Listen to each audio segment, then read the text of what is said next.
Look up at the night sky. What do you see? A scattering of random stars, a vast and silent emptiness. For centuries, that's exactly what we believed the cosmos to be, a beautiful but fundamentally chaotic expanse.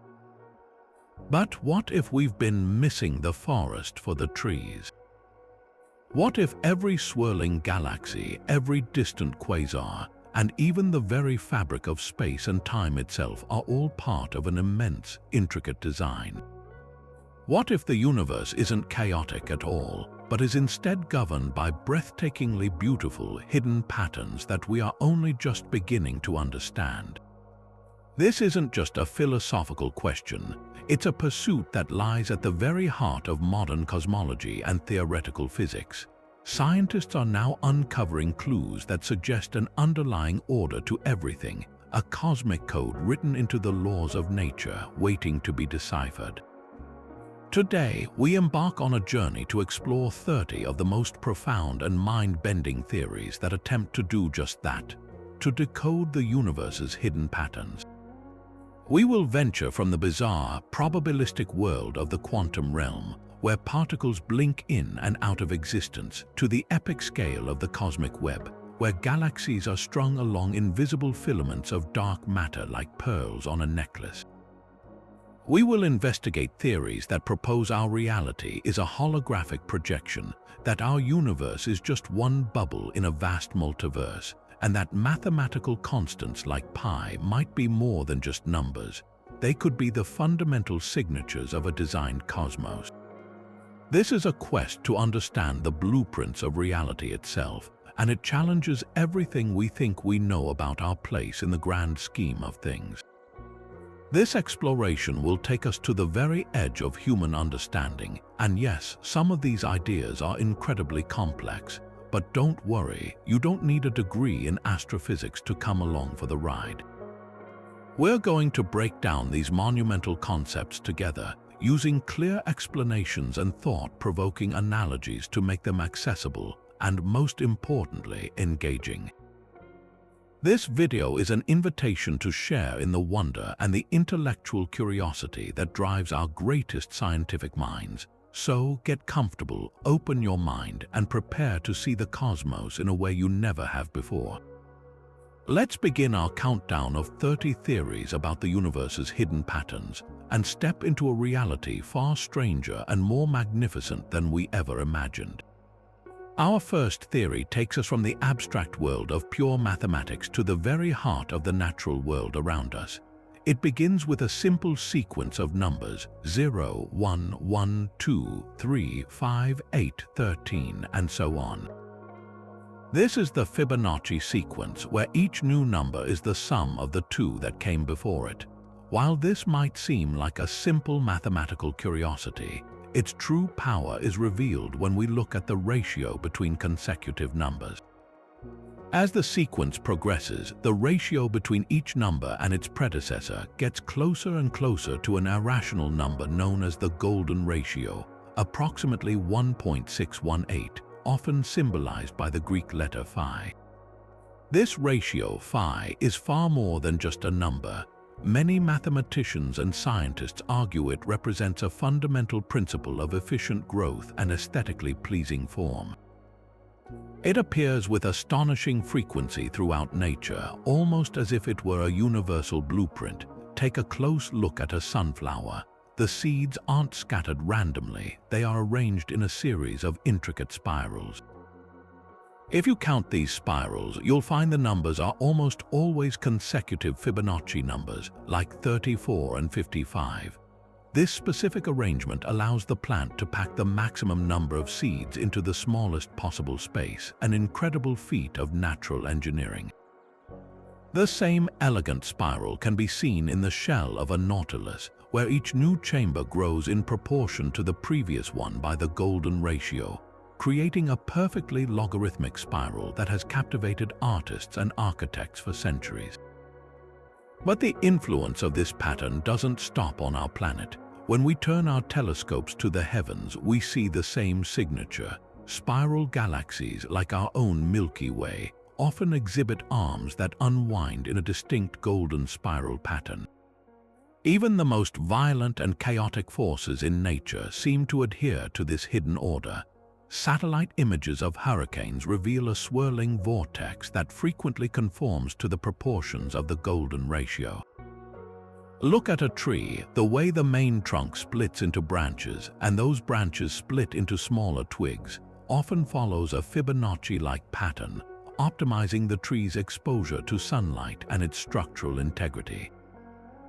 This repeated emergence of the Fibonacci sequence and the golden ratio across such vastly different scales, from the microscopic arrangement of petals to the galactic structure of the universe, suggests something profound. It hints at a universal growth algorithm, a fundamental pattern that seems to be written into the very laws of physics and biology. It's as if the cosmos has a preferred way of building things, a most efficient and beautiful method for organizing matter as it expands and evolves. This pattern isn't just a coincidence, it's a whisper of a deeper mathematical order underlying the apparent chaos of existence. Moving from the elegant mathematical patterns found in nature, we now encounter a theory so radical it challenges our most basic perception of reality itself. If the first theory suggested a hidden blueprint, this next one proposes that our entire universe, in all its vast three-dimensional glory, might be nothing more than an incredibly sophisticated illusion. This is the holographic principle, and it begins with one of the most mysterious objects in the cosmos, the black hole. The puzzle that sparked this idea is known as the black hole information paradox. According to our current understanding of physics, information, the unique identity of every particle that falls into a black hole, cannot be truly destroyed. Yet, if nothing can escape a black hole's immense gravity, not even light, then what happens to all that information when the black hole eventually evaporates over billions of years, as Stephen Hawking theorized? It presents a fundamental contradiction. In the 1990s, physicist Leonard Susskind and others proposed a revolutionary solution. They suggested that all the information about every object that falls into a black hole is not lost inside its mysterious core, but is instead perfectly encoded or painted onto the black hole's two-dimensional surface, its event horizon. The event horizon is the point of no return, a spherical boundary from which escape is impossible. This means the three-dimensional reality of the objects swallowed by the black hole is stored as a complex, two-dimensional pattern on its surface, like a cosmic DVD storing a 3D movie. This is where the hologram analogy becomes so powerful. Think of an ordinary security hologram on a credit card. It's a flat, two-dimensional piece of film, yet when light hits it just right, it projects a stunningly realistic three-dimensional image that you can look around. All the information needed to create that 3D illusion is contained on the 2D surface. The holographic principle boldly applies this same logic to our entire universe. It suggests that the space we inhabit, with its galaxies, stars, planets, and even ourselves, may be a vast dynamic projection. The source of this projection could be a distant, two-dimensional surface that encloses the entire cosmos, a boundary at the edge of the universe where all the information about everything within it is stored pixel by pixel. In this view, our perception of a third dimension is a magnificent and convincing trick, an emergent property arising from a fundamentally two-dimensional reality. The implications of this are staggering. It would mean that the universe has a fundamental resolution limit, much like a digital photograph. If you zoom in far enough on a digital image, you eventually see the individual pixels. Similarly, if the holographic principle is correct, then space itself might be pixelated at the smallest possible scale, an area known as the Planck length. This challenges the smooth, continuous fabric of spacetime described by Einstein's general relativity. Furthermore, it redefines the nature of reality. Are we and everything we experience simply shadows on a wall? Is the rich depth of our world, the feeling of wind on your face, the immensity of a mountain range, the vast distances between stars, all just part of an elaborate cosmic code? This theory doesn't make our reality any less real to us, but it suggests that its ultimate nature is far stranger and more interconnected than we ever dreamed, pushing the boundaries of what is possible and forcing us to question the very dimensions of existence. This journey from the spirals of a sunflower to the possibility of a holographic cosmos reveals a universe deeply entwined with mathematics. But our next theory pushes this connection to its ultimate and perhaps most logical extreme. What if the universe isn't just described by math, but actually is math? This is the core of the mathematical universe hypothesis, championed by physicist Max Tegmark. It's an idea that begins by challenging a common assumption, that mathematics is a human invention, a language we created to describe the patterns we observe in nature. Tegmark proposes the opposite. He argues that mathematical structures, the abstract relationships and logical patterns found in equations and geometries, exist independently in a timeless, placeless realm of their own. They don't need a universe to exist in, and they certainly don't need a human mind to conceive of them. The number pi, for instance, with its infinite, non-repeating sequence, would be true and have its properties even if no one had ever drawn a circle. According to this hypothesis, our physical reality, with all its stars, planets, and conscious beings, is not just modeled by one of these mathematical structures, it is literally identical to one. Our universe is a specific, incredibly complex mathematical structure that has the property of being physically real to us. Think of it like this: a video game world, like the vast landscape of a massive online game, is entirely generated by and composed of computer code. Every mountain, every character, every law of physics within that game is just a manifestation of its underlying programming. In the same way, Tegmark suggests that every particle, every force field, and the very fabric of space-time in our universe is a physical expression of an abstract mathematical structure. We aren't just avatars in this cosmic game, we are part of the code itself. This leads to a staggering, almost inevitable conclusion. If our universe is simply one particular mathematical structure that happens to be instantiated, what about all the others? The set of all possible mathematical structures is unimaginably vast. It includes every possible variation of the laws of physics, every conceivable geometry for space, every version of reality that can be described without logical contradiction. The mathematical universe hypothesis posits that all of these structures are real. They all exist as physical universes. Our cosmos, with its specific constants and laws, is just one equation in a near-infinite library of mathematical realities. This is the ultimate multiverse, not just a collection of bubble universes with slightly different physics, but a plenitude of realities so diverse that some might have 10 dimensions, others might be governed by laws where time runs backward, and still others might be so simple they contain only a single, eternal equilateral triangle. This idea elegantly solves one of the greatest mysteries in science. Why is the universe so perfectly tuned for life? Why do the fundamental constants, like the strength of gravity or the mass of an electron, have the precise values necessary for stars to form and planets to coalesce?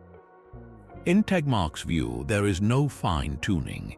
It's a selection effect. We find ourselves in this particular mathematical structure simply because it's one of the rare structures complex and stable enough to allow for self-aware substructures like us to evolve and ask the question.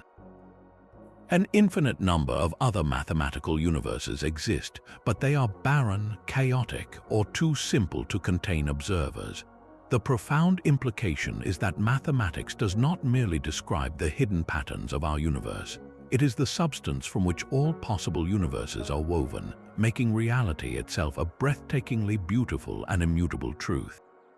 But if our universe is just one mathematical possibility among an infinite sea of others, how did our particular corner of reality come to be? To answer that, we must travel back to the very beginning, to a fraction of a second so small it defies imagination, and explore a theory that not only explains the origins of our cosmos but also opens the door to that vast multiverse.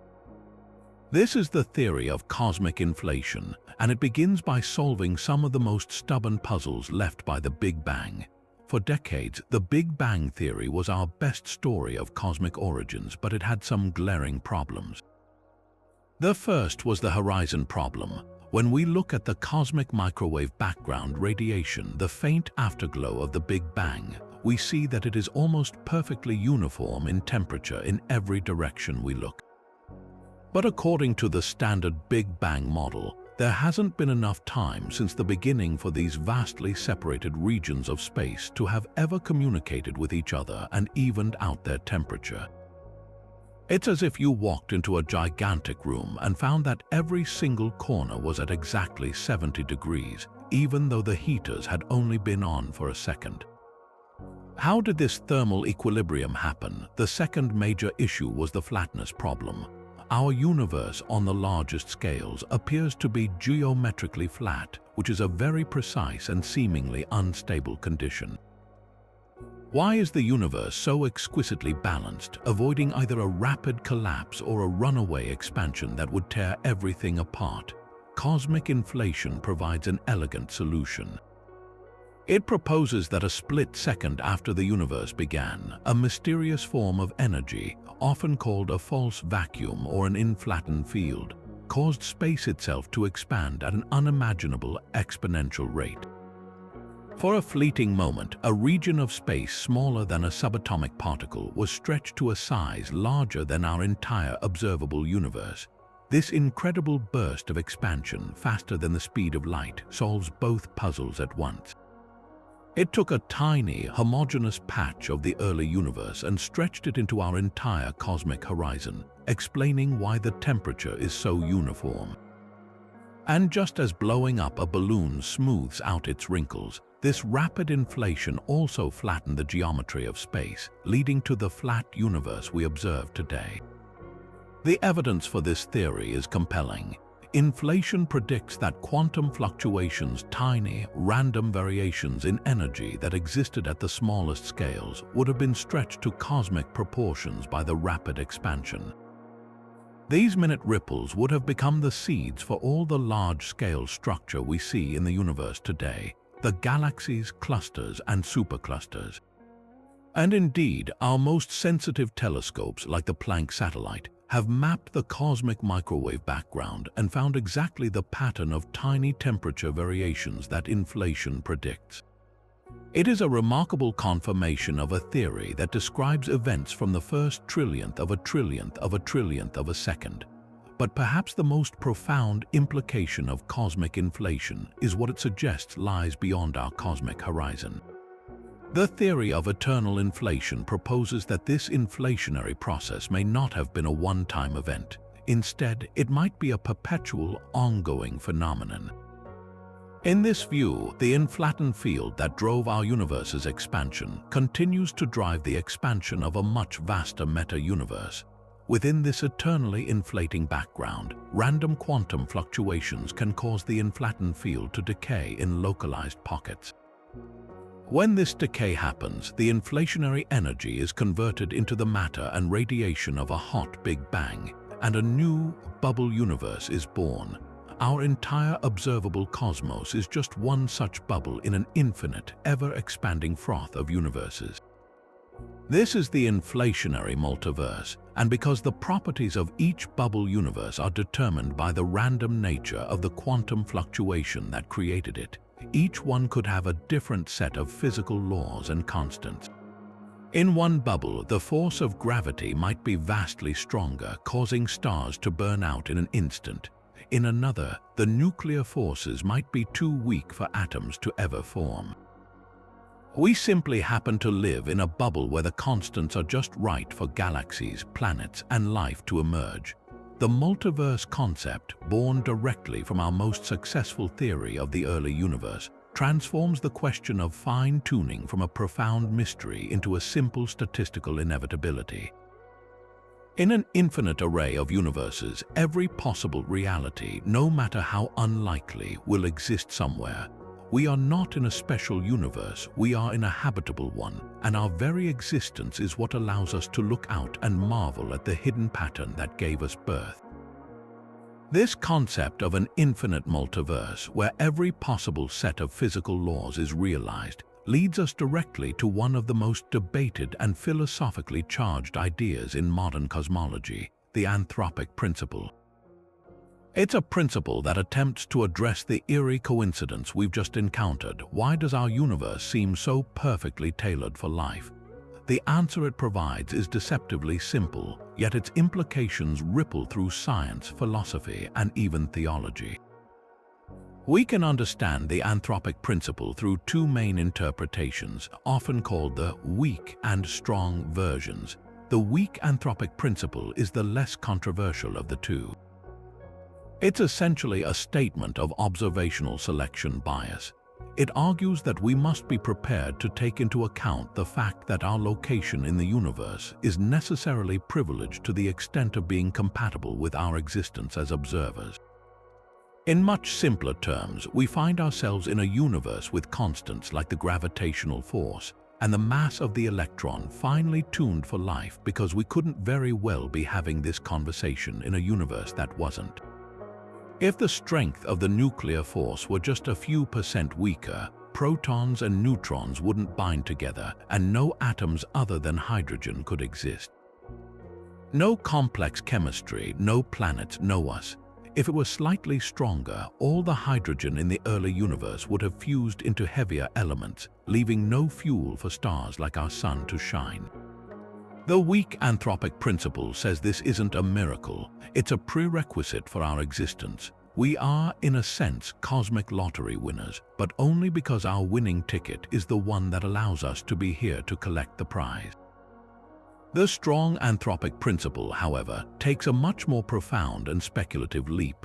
It suggests that the universe must, in some fundamental way, have those properties that allow life to develop within it at some stage in its history.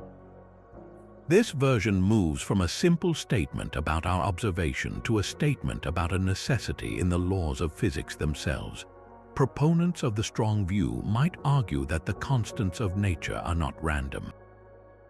Instead, they point toward some deeper law or mechanism that requires the universe to be life-bearing.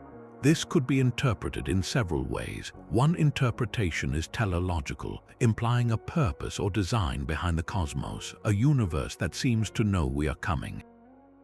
Another, more scientific interpretation suggests that the laws of physics are not arbitrary, but are perhaps the only possible self-consistent set, with life emerging as an inevitable consequence of their logical structure. The anthropic principle, particularly the strong version, is often used as the definitive answer to the fine-tuning problem, especially when combined with the multiverse theory. In an infinite multiverse, every possible value for every physical constant is realized somewhere. The vast majority of these universes are sterile and lifeless. But in a tiny, tiny fraction of them, the numbers line up just right. We shouldn't be surprised to find ourselves in one of those habitable bubbles. It's the only place we could be. In this view, the anthropic principle isn't an explanation for why the constants are what they are, but rather an explanation for why we observe them to be what they are. It dissolves the question of fine-tuning from a why into a where. However, this reasoning is not without its critics. Some scientists argue that invoking the anthropic principle is a cop-out, a way of avoiding the search for a deeper, more fundamental physical theory that could actually explain the values of the constants from first principles. They worry it halts scientific progress by accepting coincidence as an answer. Others point out that our definition of life is incredibly narrow, based entirely on carbon-based chemistry requiring liquid water. Could life exist in a universe with different constants, based on entirely different principles we haven't even conceived of? The anthropic principle, as it stands, might be a profound clue that we are part of a much larger cosmic picture, or it might simply be a reminder of the limits of our own perspective. It forces us to confront a deeply personal question about our place in the cosmos. Are we the unlikely result of a cosmic accident, or is the universe in some strange way meant for us?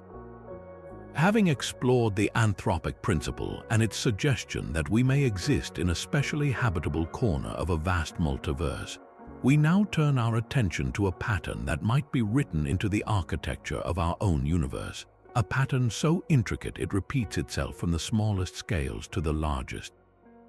This brings us to the captivating theory of fractal cosmology. To understand this idea, we first need to grasp what a fractal is. Imagine a snowflake.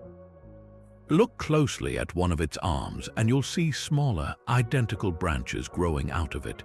Zoom in on one of those smaller branches and you might see the same pattern repeating again, a tiny echo of the whole. This property is called self-similarity, where a pattern repeats itself at different scales, creating structures of infinite complexity. Fractals are not just mathematical curiosities. They are found throughout nature, in the branching patterns of trees, the jagged coastline of a continent, and the swirling structure of a cloud. The theory of fractal cosmology asks a bold question. What if the entire universe is structured this way? When we map the visible cosmos, we don't see a random, uniform sprinkling of galaxies. Instead, we find an immense cosmic web. Galaxies are not isolated islands. They are grouped into clusters which are themselves bound together by gravity into even larger superclusters. These superclusters form long, twisting filaments that stretch across billions of light years, surrounding vast, empty voids of near nothingness. To some scientists, this looks remarkably like a fractal pattern. The way stars group into galaxies might be analogous to the way galaxies group into clusters, and clusters into superclusters, suggesting a self-similar pattern repeating on ever grander scales.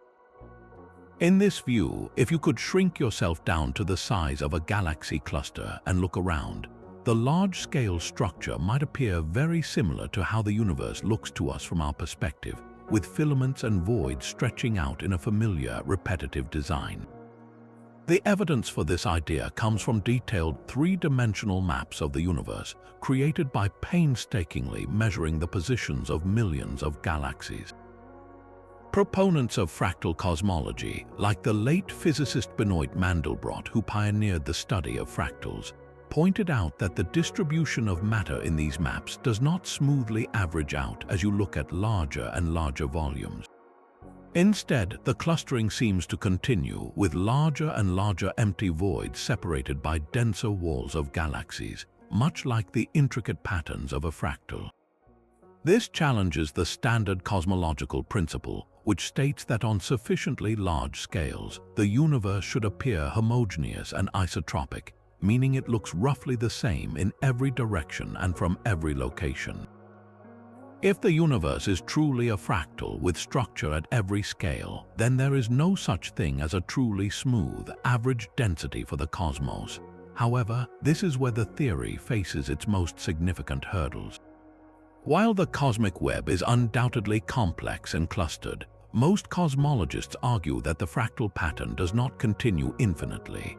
The latest and most precise observations, such as those from the Sloan Digital Sky Survey, suggest that on the very largest scales, beyond about 300 million light-years, the distribution of galaxies does begin to smooth out.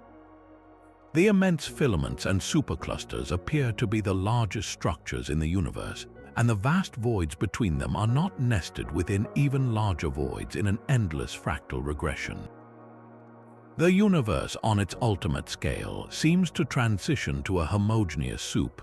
This is a crucial piece of evidence that supports our standard model of cosmology, including the Big Bang and cosmic inflation, which predicts this eventual smoothing.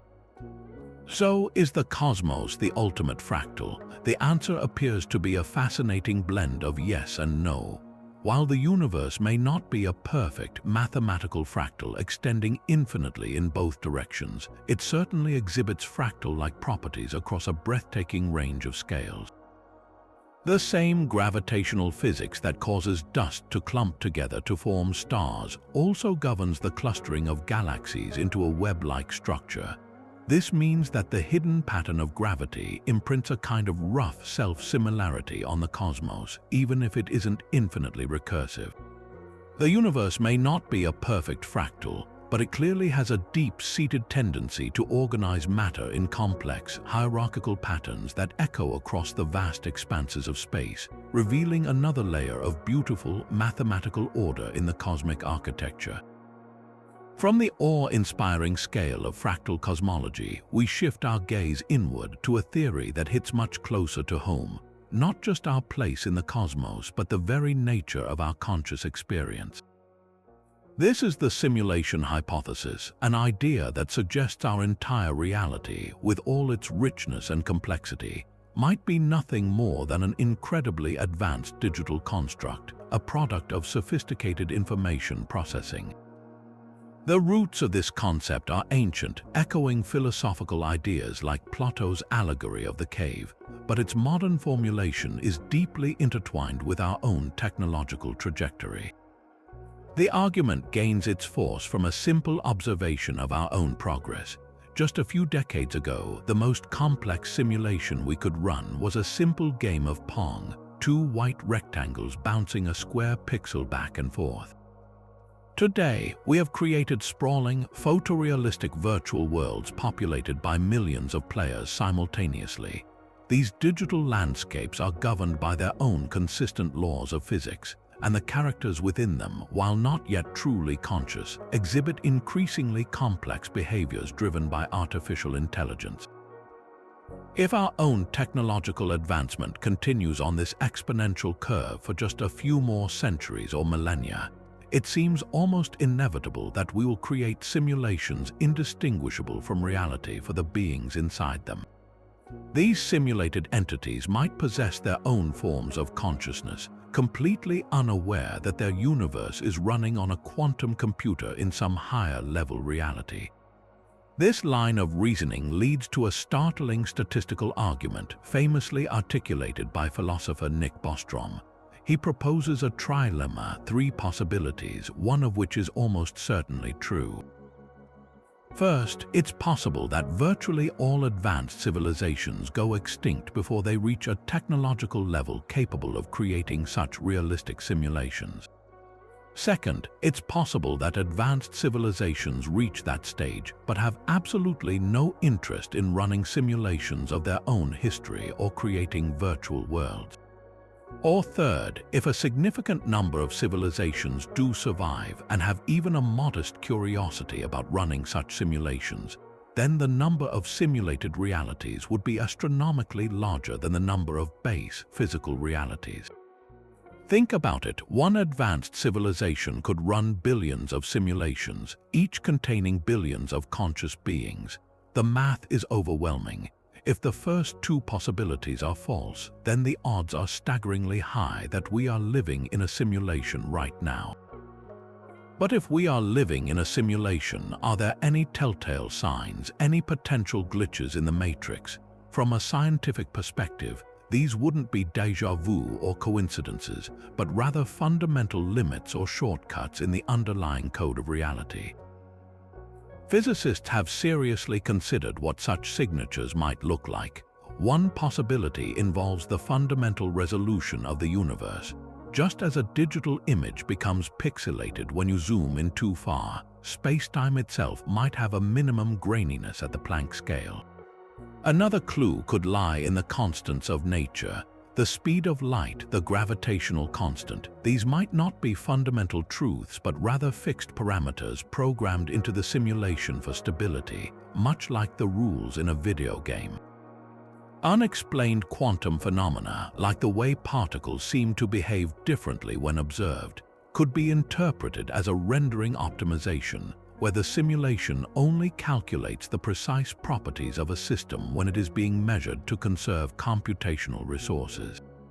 The very fact that our universe appears to be built on mathematical laws is exactly what you would expect if it were a designed system. While none of this constitutes proof, it reframes some of the deepest mysteries of physics in a provocative new light, turning cosmic questions into potential programming inquiries. Now, if the very fabric of our reality is a sophisticated simulation, then what is that reality ultimately made of? For centuries, we have believed that the fundamental building blocks of the universe were tiny, point-like particles. Electrons and quarks were thought to be dimensionless dots, the ultimate, indivisible seeds of existence. But this picture leads to profound mathematical problems, particularly when we try to merge Einstein's theory of gravity with the bizarre rules of quantum mechanics. To solve this cosmic paradox, a revolutionary idea emerged, one that suggests the true nature of reality is far more elegant and musical. This is string theory, and it proposes that at the heart of every particle lies not a point, but a tiny, vibrating loop of energy, a string. To grasp this concept, think of a violin string. When plucked in different ways, a single string can produce a whole range of notes: a low G, a middle C, a high E. The only difference is the frequency of its vibration. String theory applies this same beautiful principle to the subatomic world. It suggests that every single fundamental particle we know, electrons, quarks, photons, neutrinos, is not a distinct object, but simply a different resonant frequency of vibration of the same underlying string. One specific vibrational pattern might correspond to an electron with its particular mass and negative charge. A different, higher energy vibration might manifest as a quark. In this view, the entire universe is a cosmic symphony, and the properties of matter itself are dictated by the notes being played on these infinitesimally small strings. The apparent diversity of the particle zoo is an illusion, a harmony arising from a single type of fundamental object. For this elegant mathematical framework to work, however, it demands a dramatic revision of our understanding of space itself. In our everyday world, we are familiar with 3 dimensions of space: length, width, and height, and 1 dimension of time. But the equations of string theory are only consistent and free of mathematical anomalies if the universe actually has more spatial dimensions than we can perceive. The most common versions of the theory require a total of 10 or even 11 dimensions. This immediately raises an obvious question: if there are extra dimensions, where are they? Why don't we see them? The answer lies in a process known as compactification. Imagine a long, stretched-out garden hose. From a great distance, it appears to be a simple one-dimensional line. But if you could shrink yourself down to the size of an ant and crawl onto the hose, you would discover a second dimension curled up into a small circle around its circumference. The extra dimensions in string theory are thought to be similarly curled up or compactified at every single point in space, but on a scale so incredibly tiny, the Planck length, that they are completely hidden from our view. This idea of hidden dimensions isn't just a mathematical curiosity. It's the key to string theory's ultimate ambition, to be a theory of everything. For decades, physics has been governed by 2 incredibly successful but fundamentally incompatible sets of rules. General relativity masterfully describes the force of gravity as the curvature of spacetime on cosmic scales, from planets to galaxies. Quantum field theory, on the other hand, with stunning accuracy, describes the other 3 fundamental forces, electromagnetism, and the strong and weak nuclear forces, as exchanges of force carrying particles at the subatomic level. The problem is that these 2 frameworks refuse to cooperate. The mathematics of gravity breaks down in the extreme conditions of a black hole singularity or the first moment of the Big Bang. String theory offers a path to unification. In its framework, even the gravitational force carried by the hypothetical graviton particle emerges naturally from a specific vibrational mode of a string. For the first time, all 4 fundamental forces are described within a single, coherent tapestry of vibrating strings existing in a higher dimensional reality. Yet, for all its breathtaking beauty and promise, string theory remains one of the most controversial ideas in modern physics. Its primary challenge is that, at present, it is almost entirely a mathematical construct. The energy levels required to directly observe strings or probe the compactified dimensions are far, far beyond the reach of any particle accelerator we could ever hope to build. Furthermore, instead of yielding one unique set of predictions, The theory appears to allow for a vast landscape of possible solutions, often estimated to be 10 to the 500 power different versions. Each solution corresponds to a universe with different physical laws and constants. While this connects intriguingly to the multiverse concept, it makes it incredibly difficult to use the theory to explain why our specific universe has the properties it does. Despite these formidable hurdles, string theory continues to captivate some of the brightest minds in physics because it represents a profound and compelling vision that the deepest hidden pattern of the universe may not be a static equation, but a dynamic, vibrating, multidimensional composition. Building on the idea of a vast, ancient multiverse, we encounter a theory so unsettling that it questions the very reliability of our memories and experiences. This is the Boltzmann brain paradox, a thought experiment that emerges from the deep principles of thermodynamics, particularly the second law. This law states that the universe as a whole tends toward a state of maximum disorder or entropy. Think of a hot cup of coffee left on a table. It will inevitably cool down, its heat dissipating into the room, moving from a state of concentrated order to diffuse chaos. The same is true for the cosmos, yet our observable universe is filled with pockets of incredible order: galaxies, stars, planets, and life itself. How can this be? The resolution lies in the concept of statistical fluctuations. Even in a state of maximum entropy, random variations can occur. It's extraordinarily unlikely, but not impossible, for all the air molecules in a room to spontaneously rush into one corner, leaving a vacuum elsewhere. In an infinitely large or eternally old universe, even the most unlikely events are not just possible, they are inevitable given enough time and space.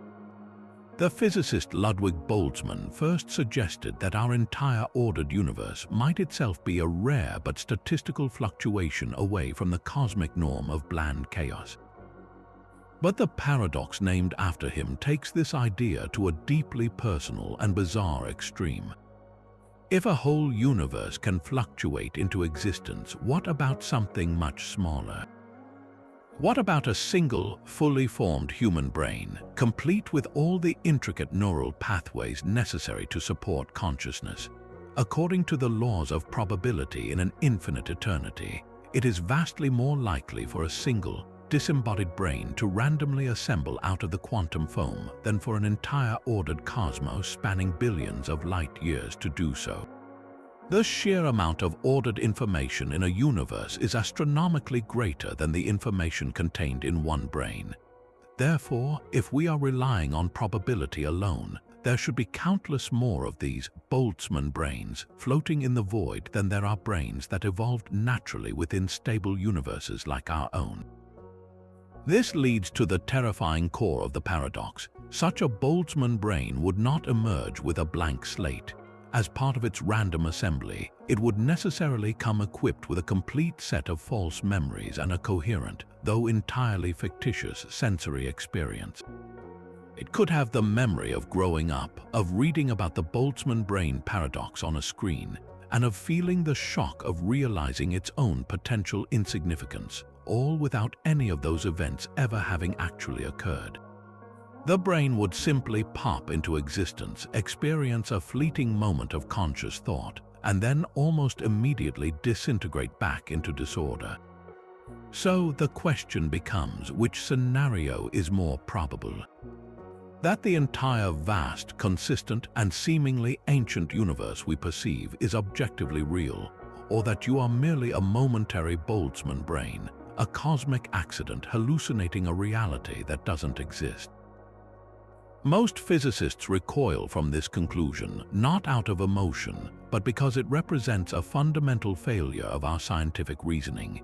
If the theory that predicts something also suggests we cannot trust our own observations, then that theory is essentially self-defeating. The standard cosmological model, which includes a definite beginning in the Big Bang and a subsequent period of cosmic inflation, is actually our best defense against the paradox. This model provides a clear, low-entropy starting point for our universe, a special initial condition that makes the development of ordered structures like galaxies and life a natural outcome of cosmic evolution, rather than an incredibly unlikely fluctuation.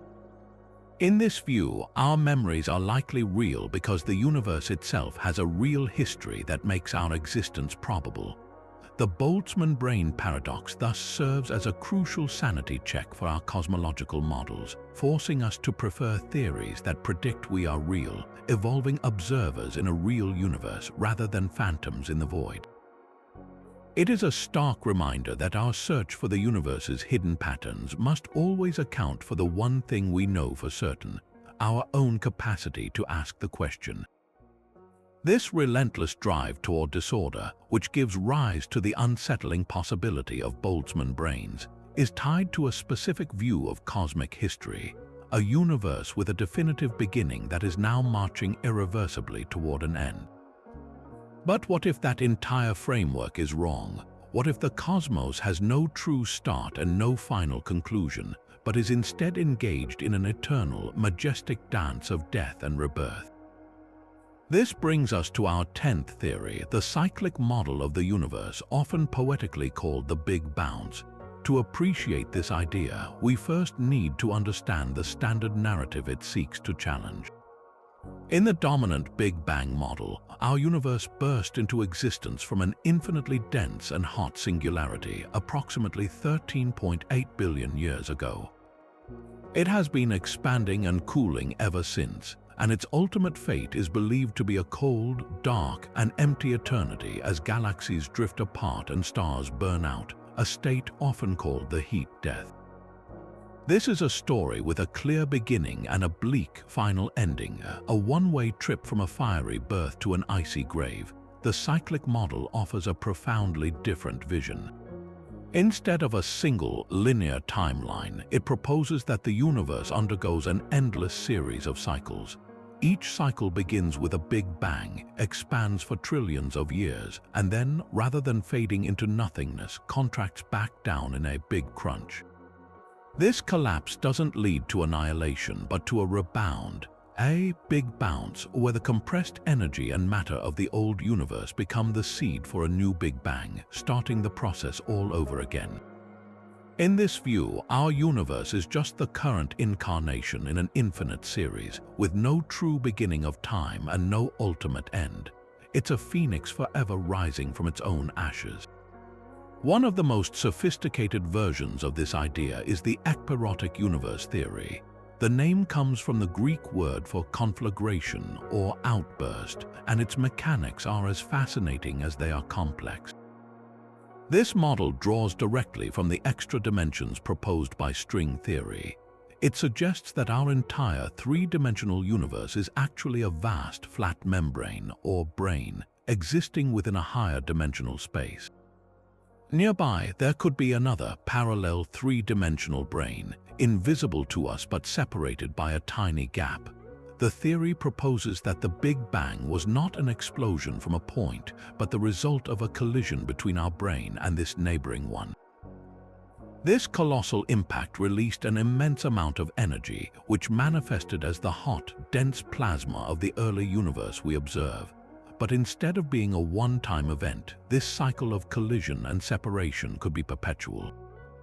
After the bang, the two brains drift apart, with our universe expanding and evolving. Eventually, the force that draws them together, perhaps a mysterious field operating in the higher dimensions, overcomes the expansion, pulling the brains back for another collision, resetting the cosmic clock and beginning a new cycle. This elegant model provides compelling solutions to several puzzles that the standard Big Bang model struggles with. For instance, it naturally explains the horizon problem, why the universe is so uniform without needing a period of rapid inflation. Before the collision, the two brains could have been in a state of slow, parallel movement, allowing them to reach a uniform temperature and density. When they collided, this homogeneity was imprinted onto the new universe. Furthermore, the cyclic model addresses the ultimate fate of the cosmos not as a meaningless fade to black, but as a necessary phase in an eternal rhythm. The eventual contraction and crunch are not an end but a prelude to a new beginning. The implications of a cyclic universe are staggering for our understanding of time and existence. It suggests that time itself may be infinite, stretching backward and forward without limit.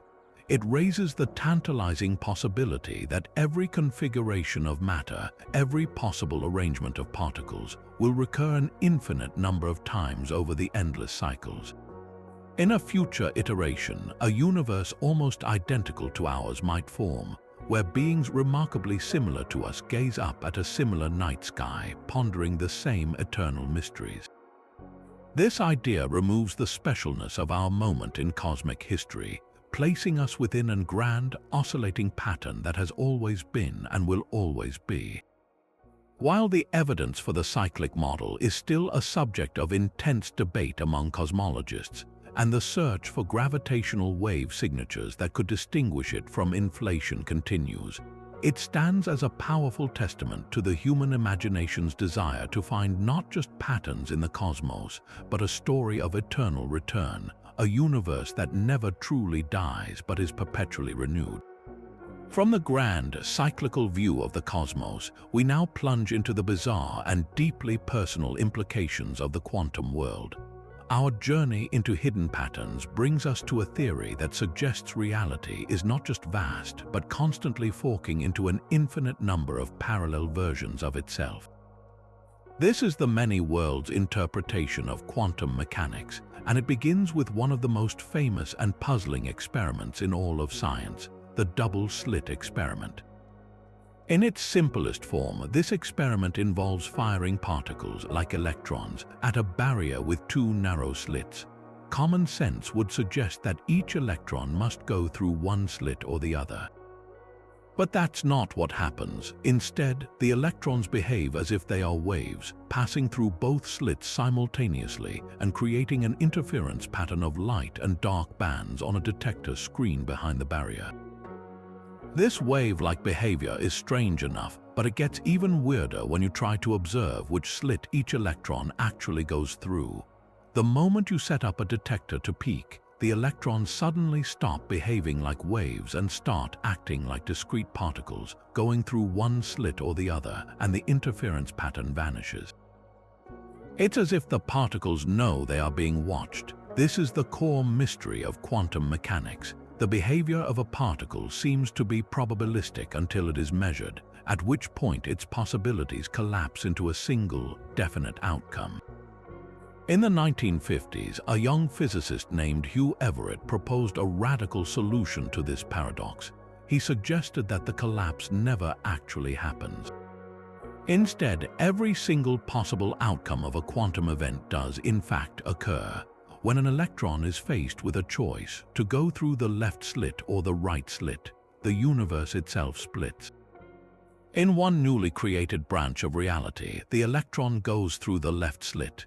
In another, equally real branch, it goes through the right slit. Both outcomes happen, but they become decoherent, meaning the two branching universes can no longer interact with each other. This process isn't limited to laboratory experiments. It happens constantly at every moment for every quantum event everywhere. Every time an atom decays, every time a photon is emitted, every random quantum fluctuation causes the fabric of reality to bifurcate, creating a mind-bogglingly vast multiverse of possibilities. In this view, there is a universe where you decided to wear a blue shirt today, and another, nearly identical one, where you chose the red one. There's a universe where the dinosaurs were never wiped out by an asteroid, and another where life never formed on Earth at all. Every possible history and future is real, playing out in an endless, ever-expanding tapestry of parallel worlds. This leads us directly to one of the most unsettling thought experiments ever conceived, the idea of quantum immortality. Imagine you are part of a grim experiment. A gun is pointed at your head, but it's triggered by a quantum event like the decay of a radioactive atom. There is a 50% chance that the atom will decay within the next minute, firing the gun, and a 50% chance that it will not. According to the many worlds interpretation, at the end of that minute, the universe splits. In one branch, the atom decays and the gun fires. In the other branch, it does not, and you survive. Now, from a God's eye view outside the multiverse, both outcomes are equally real. But from your own personal, subjective viewpoint, where is your consciousness? You can only be aware of the outcome in the branch where you are alive to experience it. In the branch where the gun fires, your conscious experience ends. Therefore, from your first-person perspective, it will always seem as though you survived. No matter how many times you repeat this experiment, your stream of consciousness will always follow the branching path where the unlikely survival occurs. This thought experiment can be extended to any life-threatening situation. If you are in a car crash, there will be branches of reality where you die instantly, but there will also be branches where you survive, perhaps with horrific injuries or through a 1 in a billion fluke. The principle of quantum immortality suggests that your subjective experience will never include the moment of your death. You will always find yourself in a timeline where you continue to exist, no matter how improbable that survival might be. This doesn't mean you are invincible. In the overwhelming majority of universes, you die, but you are never aware of those universes. This creates a bizarre picture of aging, where an individual might live to be thousands of years old, surviving countless near-death experiences through increasingly astronomical odds, their body perhaps ravaged by time and accident, yet their consciousness persists, always finding the one thread in the cosmic tapestry where it continues. It is crucial to understand that this is a thought experiment, not a proposal for how to live one's life, and most physicists who accept the many worlds interpretation find the quantum immortality conclusion deeply problematic. They argue that consciousness is almost certainly a physical process that cannot jump between branches. When a brain is destroyed in one branch, that particular conscious mind ceases entirely. It doesn't migrate to the surviving version. Furthermore, the idea relies on a continuous sense of self that may not be philosophically sound. Are the you in a branch where you survived a plane crash the same continuous consciousness as the you who boarded the plane? Or is it simply a nearly identical copy that now has a different lived experience? Despite these logical objections, the concept of quantum immortality remains a powerful and disturbing consequence of taking the many worlds interpretation to its ultimate personal conclusion. It forces us to confront the nature of our own awareness and asks whether the ultimate hidden pattern of reality is not just one of infinite space, but of infinitely branching time, where every story, no matter how tragic or triumphant, is being told somewhere. Our journey through the hidden patterns of reality now brings us back to our own planet, but with a perspective that may ultimately encompass the entire cosmos. For our 12th theory, we turn to an idea that began not with telescopes pointed at distant galaxies, but with a profound insight about the world right beneath our feet. This is the Gaia hypothesis proposed by scientist James Lovelock in the 1970s. While working for NASA on methods to detect life on Mars, Lovelock was struck by a fundamental difference between Earth and its barren neighbors. Our planet's atmosphere is in a state of extreme chemical disequilibrium. It contains large amounts of reactive gases like oxygen and methane that should rapidly cancel each other out if left to purely geological and chemical processes. The only logical explanation, Lovelock argued, is that Earth's biosphere, the sum total of all life, acts as a single, integrated system to actively regulate the conditions of the planet, maintaining them within a narrow band suitable for life. He named this idea after Gaia, the ancient Greek goddess of the Earth. The classic example of this self-regulation is the global temperature. Over billions of years, the sun's energy output has increased by nearly 30%. If Earth were a simple rock, its surface should have grown progressively hotter. Yet, geological evidence shows that the average surface temperature has remained remarkably stable. Lovelock and microbiologist Lynn Margulies suggested that life itself performs this regulation. As temperatures rise, for instance, photosynthetic organisms like plankton may thrive, drawing more carbon dioxide, a greenhouse gas, out of the atmosphere, which in turn cools the planet. It's a giant planet-wide feedback loop where life doesn't just adapt to its environment. It co-evolves with and actively manages it, creating a kind of planetary homeostasis, much like the way our own bodies regulate temperature and blood pH. Earth, in this view, behaves not just as a planet that has life, but as a living system itself. Now, let's take this powerful idea and extend it to a truly cosmic scale.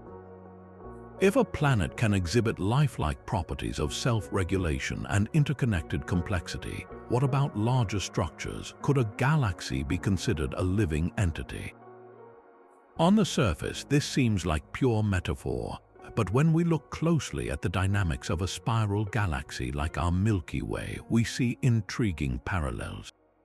A galaxy has a kind of metabolism. It consumes hydrogen gas from intergalactic space, processes it through nuclear fusion in its stars, and expels waste products like heavy elements and radiation through supernova explosions. It maintains a form of homeostasis with gravitational forces and rotational dynamics keeping its spiral structure stable over billions of years. It even exhibits a form of reproduction. When galaxies collide, the tremendous gravitational forces can trigger the birth of billions of new stars, and the resulting merged galaxy is a new, distinct entity.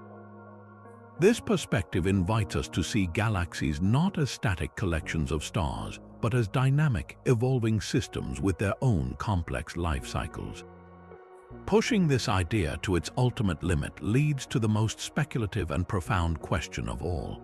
Could the entire universe be considered a living being? This concept, known as the cosmological anthropic principle or the living universe theory, suggests that the cosmos itself may possess attributes of life. The universe evolves, transforming from a hot, dense state to a complex, structured one, not unlike an organism developing from a single cell. It processes energy, converting primordial mass into radiation and structure. Some thinkers even propose a form of cosmic natural selection. This wild idea, championed by physicists like Lee Smolin, suggests that universes themselves could reproduce. The theory posits that every time a black hole collapses into a singularity, it might pinch off and spawn a new, baby universe inside, with physical constants slightly different from its parent. Universes that have constants conducive to producing many black holes would, in this scenario, be the most prolific reproducers, filling the multiverse with offspring that resemble them. Our universe, with its many galaxies and black holes, might simply be a highly successful member of a population of universes evolving through a process of selection. Of course, these are highly speculative ideas that stretch the definition of life to its breaking point. Critics rightly point out that lacking known biological processes like genetics, metabolism based on chemistry, or a clear goal of self-preservation, applying the label alive to a galaxy or the universe is more poetic than scientific. Yet, the value of this cosmic extension of the Gaia hypothesis is not necessarily in providing a definitive answer, but in reshaping our perspective. It encourages a holistic view of reality, where everything from a single cell to a supercluster is part of an interconnected web of complex, self-organizing systems. It suggests that the principles of emergence, feedback, and evolution we see in biology might be universal patterns applicable at every scale of existence. Whether the universe is truly alive or not, thinking of it in these terms reveals a cosmos far more dynamic, integrated, and wondrous than a mere collection of inert matter obeying fixed laws. It paints a picture of a reality that is not just patterned but actively patterning itself, a continuous creative process in which we play a small but conscious part. We have just considered the possibility that the universe itself might possess qualities of a living system, a grand pattern of interconnected complexity. But what if one of the key ingredients that make such cosmic life possible has been hiding in plain sight, or rather, in the dark? This brings us to a theory that connects the fiery birth of the cosmos to its present-day architecture, suggesting that the invisible scaffolding of the universe is built from the most ancient and enigmatic objects imaginable. This is the primordial black hole theory, a compelling idea that proposes a radical solution to the dark matter mystery. For decades, astronomers have known that the cosmos contains far more gravity than can be accounted for by the visible stars and gas. Galaxies rotate so fast that they should fly apart, and clusters of galaxies bend light with a strength that defies the mass we can see.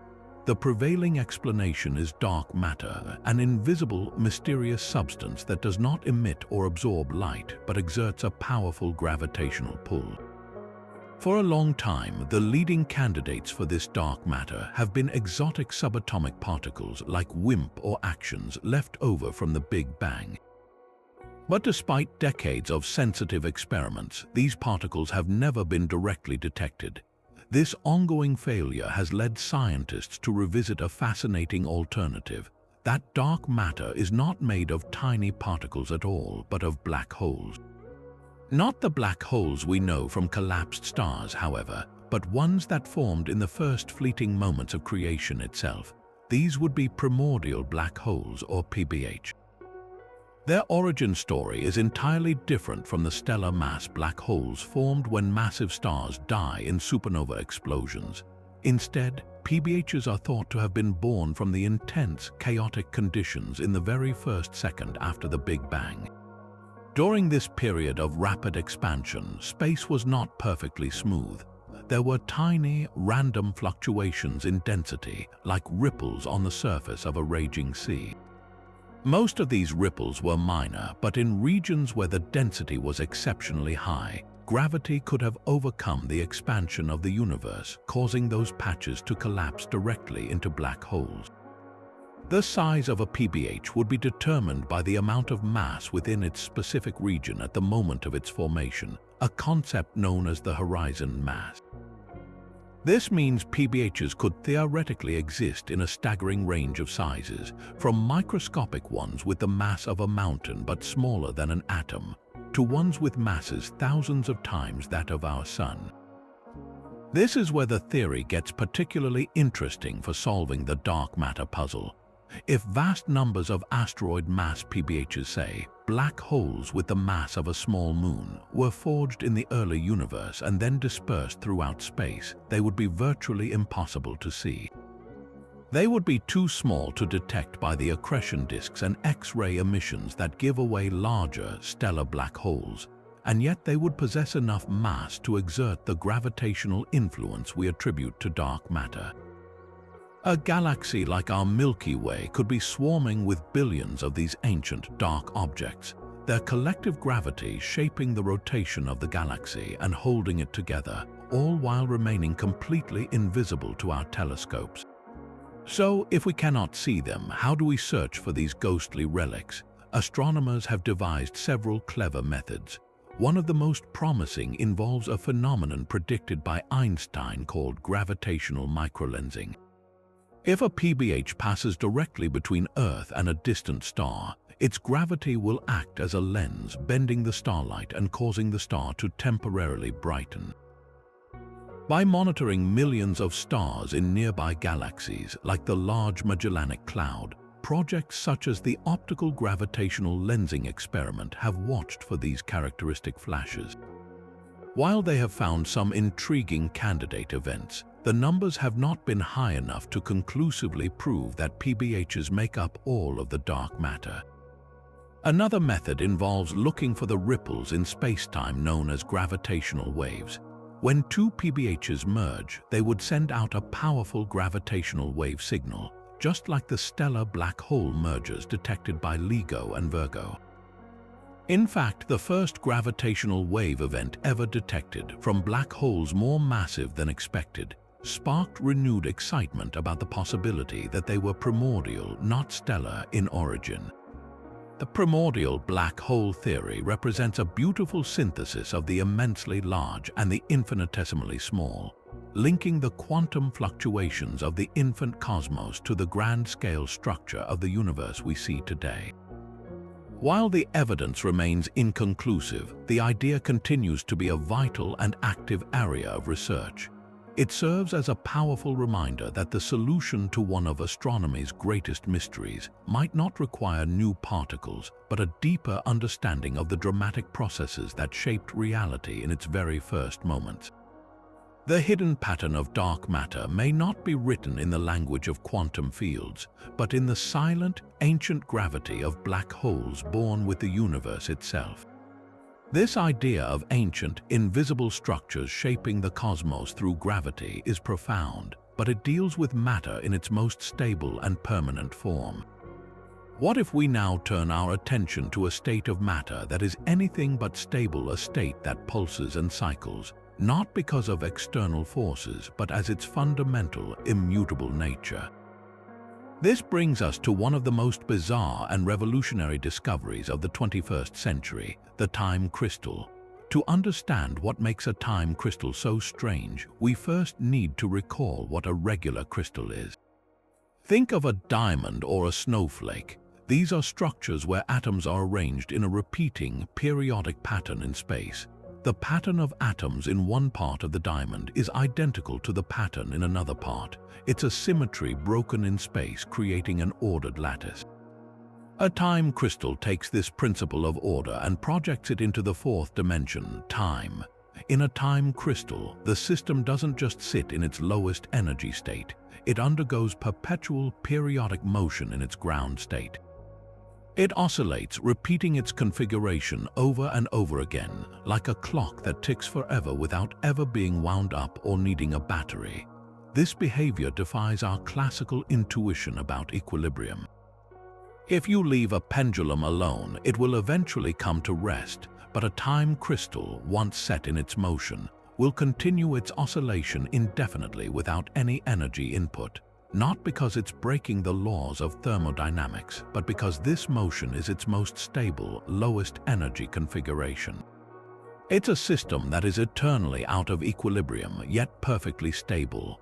The concept was first proposed by Nobel laureate Frank Wilczek in 2012, and for years it was met with skepticism, as it seemed to suggest a kind of perpetual motion machine. But the key insight lies in the quantum world.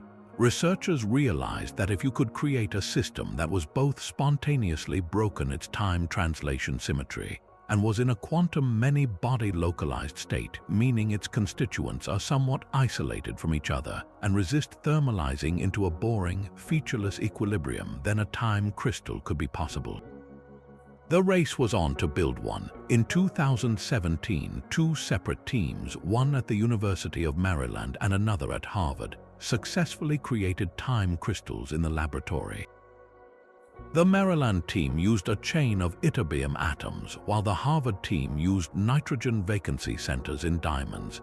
In both cases, they used a periodic external force, like a pulsing laser, to kick the system. But the magic happened in the response. The time crystal would oscillate at a period that was a multiple of the driving force. If the laser pulsed every second, the crystal might oscillate every 2 seconds. This subharmonic response was the smoking gun, proving the system had entered a phase where its internal rhythm was locked in, protected from disturbances, and would continue as long as the system was maintained.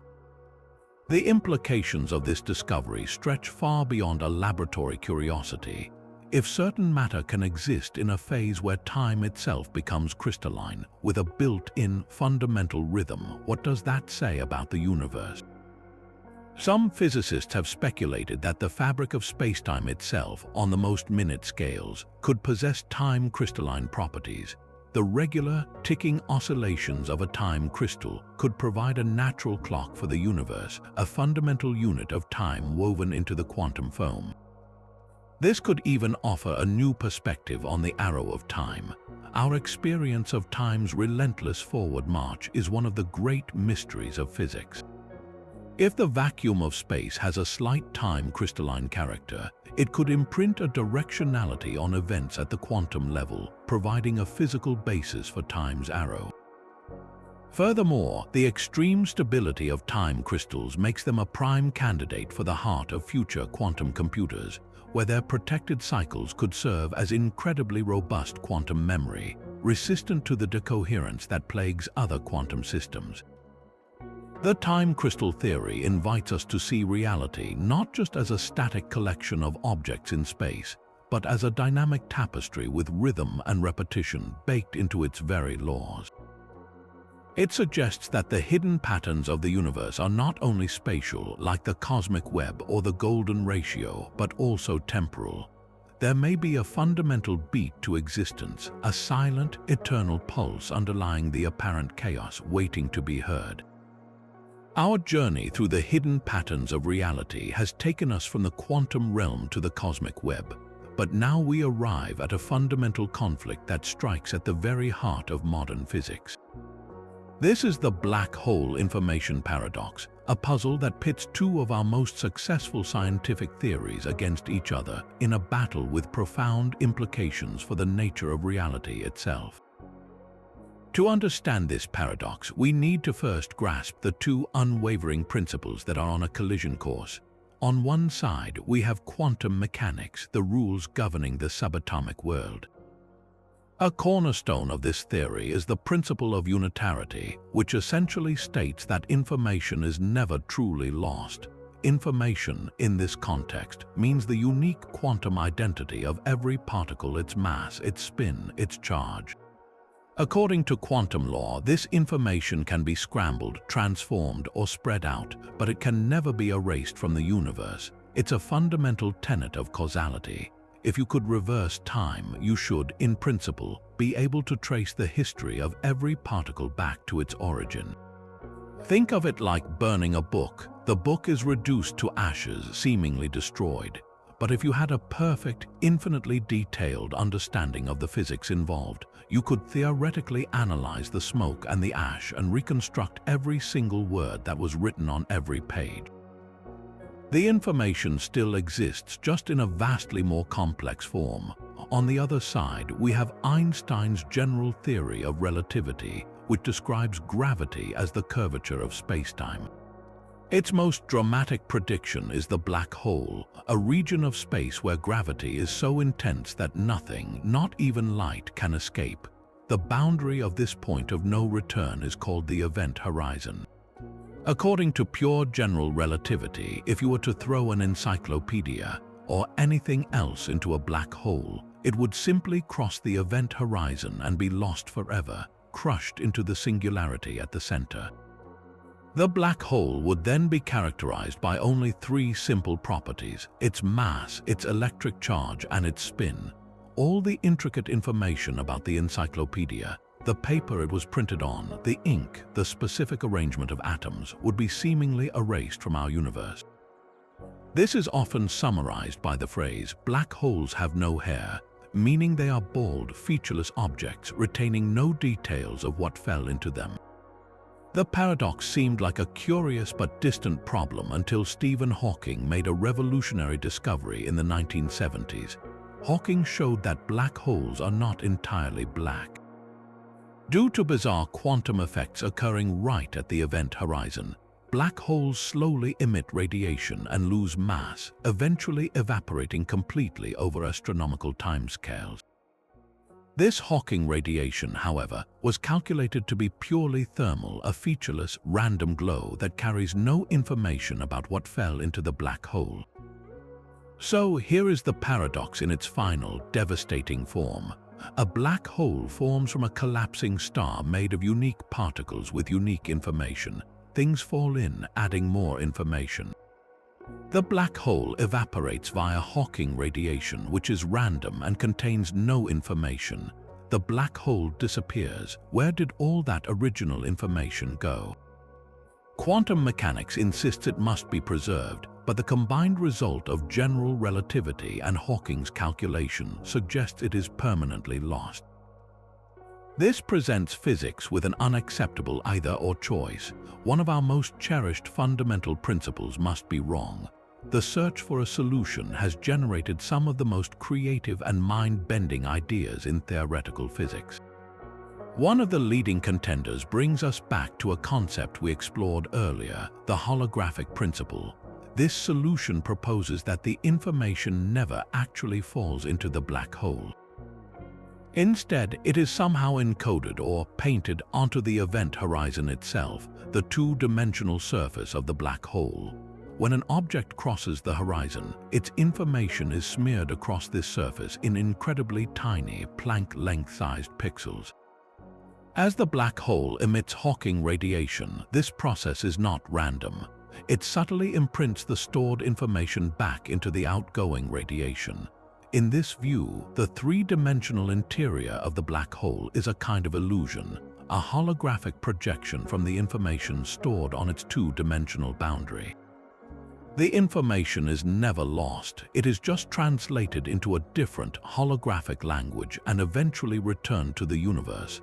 This elegant idea preserves unitarity but requires a radical rethinking of spacetime. Another, more violent proposed solution is the firewall paradox. If information is to be saved, some physicists argued, then the event horizon cannot be the smooth, uneventful space that general relativity predicts. Instead, it must be a searing wall of high-energy particles, a firewall, that instantly incinerates anything trying to cross it. This firewall would prevent any information from ever falling into the black hole in the first place, solving the paradox by making the interior of the black hole completely inaccessible. However, this solution creates its own massive problem. According to Einstein's principle of equivalence, an astronaut falling into a black hole should not feel anything special upon crossing the event horizon. It should be a smooth, continuous journey. A firewall blatantly violates this cornerstone of general relativity, trading one paradox for another. The intensity of this debate underscores why the information paradox is not just an academic curiosity. It is a critical signpost pointing toward a deeper theory that successfully unites quantum mechanics and general relativity, a theory of quantum gravity. Resolving this paradox is essential because it forces us to confront what happens when the rules of the very small meet the rules of the very large. The outcome will likely reshape our understanding of spacetime, information, and causality itself. Whether the solution lies in holography, firewalls, or something even more extraordinary, cracking the black hole information paradox is a necessary step on the path to uncovering the ultimate hidden pattern that governs all of reality. Our exploration of hidden patterns has taken us from the fabric of spacetime to the nature of life itself, but now we confront perhaps the most intimate mystery of all, the origin of consciousness. We experience the world through a rich inner life of thoughts, feelings, and sensations, the vibrant red of a sunset, the warmth of a memory, the sharpness of pain. For centuries, the prevailing scientific view has been that consciousness is an emergent property, a complex phenomenon that arises solely from the intricate computational wiring of the brain. Once you have a sufficiently sophisticated network of neurons, consciousness simply switches on. But this materialistic explanation runs into a profound difficulty known as the hard problem of consciousness, articulated by philosopher David Chalmers.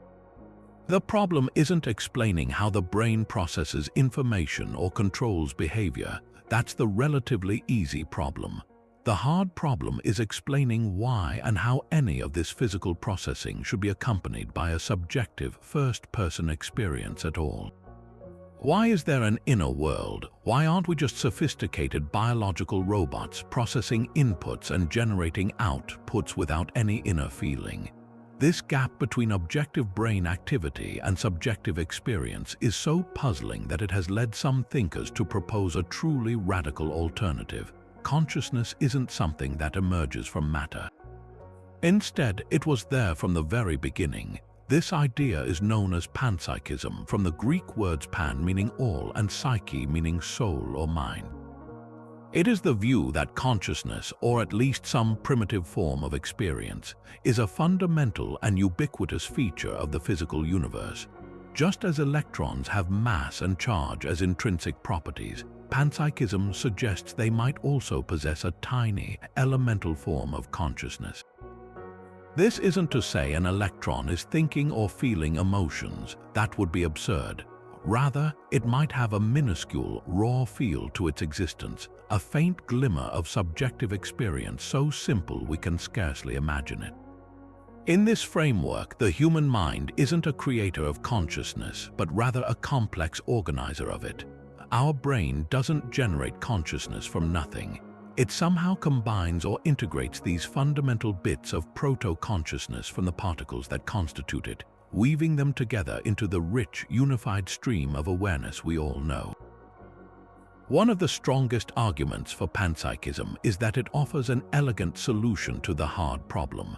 If you assume consciousness magically emerges from entirely non-conscious ingredients, you are left with an inexplicable leap. But if consciousness is fundamental, then it was always part of the picture. The challenge then shifts from creating something from nothing to understanding how simple forms of consciousness combine to create complex ones. Think of it like building a complex image on a computer screen. You don't start with a blank screen and then magically generate pixels. You start with the fundamental units, the individual pixels, and combine them in intricate ways to form the final picture. Similarly, panpsychism suggests that complex consciousness is built from fundamental conscious units. This view also fits nicely with an evolutionary perspective. Life didn't invent entirely new properties out of nowhere. It discovered and elaborated upon potentials that were already latent in the universe. Life learned to harness chemistry, which was built on physics. So too, perhaps complex minds evolved by harnessing and amplifying a property that was already inherent in the very stuff of reality. But could this idea be taken to its ultimate conclusion? If even particles possess a rudimentary form of experience, then what about the collective whole? This leads to the staggering possibility of a cosmic consciousness. Could the universe itself be aware? This is not a new idea. It echoes ancient spiritual traditions and the philosophies of thinkers like Spinoza. In a panpsychist framework, it becomes a scientifically plausible, though highly speculative, question. The universe is a complex, interconnected system of unimaginable scale. If consciousness is indeed a fundamental property that can be integrated, then perhaps the cosmos as a whole has a unified perspective, a form of awareness so vast and alien that our own conscious experience is but a fleeting thought within it. Some interpretations of quantum mechanics even flirt with this idea, suggesting that the role of the observer in collapsing the wave function hints at a deep connection between consciousness and the fundamental structure of reality. Of course, panpsychism faces significant criticisms. The most obvious is the combination problem. How do billions of tiny, simple conscious experiences from individual particles combine to form my single, unified experience of, say, drinking a cup of coffee? How do you get a smooth, unified mind from a chaotic chorus of microscopic minds? This is a major challenge that proponents are actively working to address. Furthermore, the theory is often accused of being untestable. How could we ever design an experiment to detect the consciousness of an electron? Despite these hurdles, panpsychism continues to gain traction as a serious philosophical position because it confronts the hard problem of consciousness head-on, offering a vision of a universe where mind and matter are not separate realms, but two sides of the same cosmic coin. It suggests that the most profound hidden pattern may not be a geometric shape or a mathematical equation, but the faint inner light of experience itself, shimmering at the foundation of everything. While mainstream cosmology places gravity on the throne as the primary architect of the cosmos, our next theory proposes a dramatic shift in power, suggesting we have been overlooking a force that shapes the universe on every scale. This is the electric universe theory, a highly controversial alternative cosmology that argues electromagnetism, not gravity, is the dominant force behind the formation and behavior of celestial structures. Proponents of this view contend that the vast, near-perfect vacuum of space is not empty at all, but is instead filled with a sea of electrically conductive plasma, often called the interstellar medium. In this framework, flowing electric currents within this plasma create powerful magnetic fields that sculpt galaxies, power stars, and leave unmistakable scars on planetary surfaces. The theory draws heavily on the behavior of plasma, the fourth state of matter, which makes up over 99% of the visible universe. In laboratory experiments, when electricity flows through a plasma, it can organize itself into intricate structures, including long, twisting filaments and glowing, double-layer cells. Supporters of the electric universe point to the cosmos and ask if we are seeing the same phenomena on a grand scale. They argue that the spiral arms of galaxies are not held together by the gravitational pull of unseen dark matter, but are instead vast, rotating power lines carrying cosmic-scale electric currents that generate the magnetic fields which confine the stars. Similarly, they propose that stars themselves are not primarily powered by internal nuclear fusion, but are rather like giant electric arc lamps fueled by currents flowing in from the galactic circuit. The Sun, in this view, receives its energy externally from the Milky Way's plasma environment. This perspective offers dramatic reinterpretations of well-known celestial phenomena. Take the familiar comet. The standard model describes it as a dirty snowball that grows a tail as it nears the Sun and its ices vaporize. The electric universe model proposes a very different story. It suggests a comet is a solid, asteroid-like body moving through the Sun's electrically charged plasma sheath. As it moves into regions of different electrical potential, a powerful discharge occurs across its surface, essentially turning it into a cosmic cathode. This electrical arcing, proponents argue, is what actually excavates the comet's iconic tails and causes it to glow, not simple sublimation.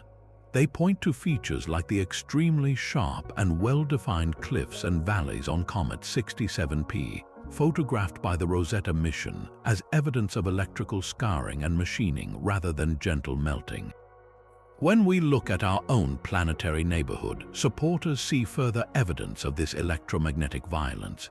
They argue that the craters on the Moon and Mars, often attributed to asteroid impacts, frequently exhibit characteristics more consistent with enormous electric arc discharges. These include crater chains that fall in perfectly straight lines, central peaks that resemble the formations left by industrial electrical sputtering, and a general lack of the impact melt and debris that would be expected from a kinetic collision. Perhaps the most striking claim is that some of the largest geological features in the solar system, like the vast canyon system of Valles Marineris on Mars, were carved not by water, but by planet-spanning lightning bolts arcing between celestial bodies during a period of ancient electrical instability. Unsurprisingly, the electric universe theory faces intense criticism from the mainstream astronomical community. The most significant objection is a quantitative one.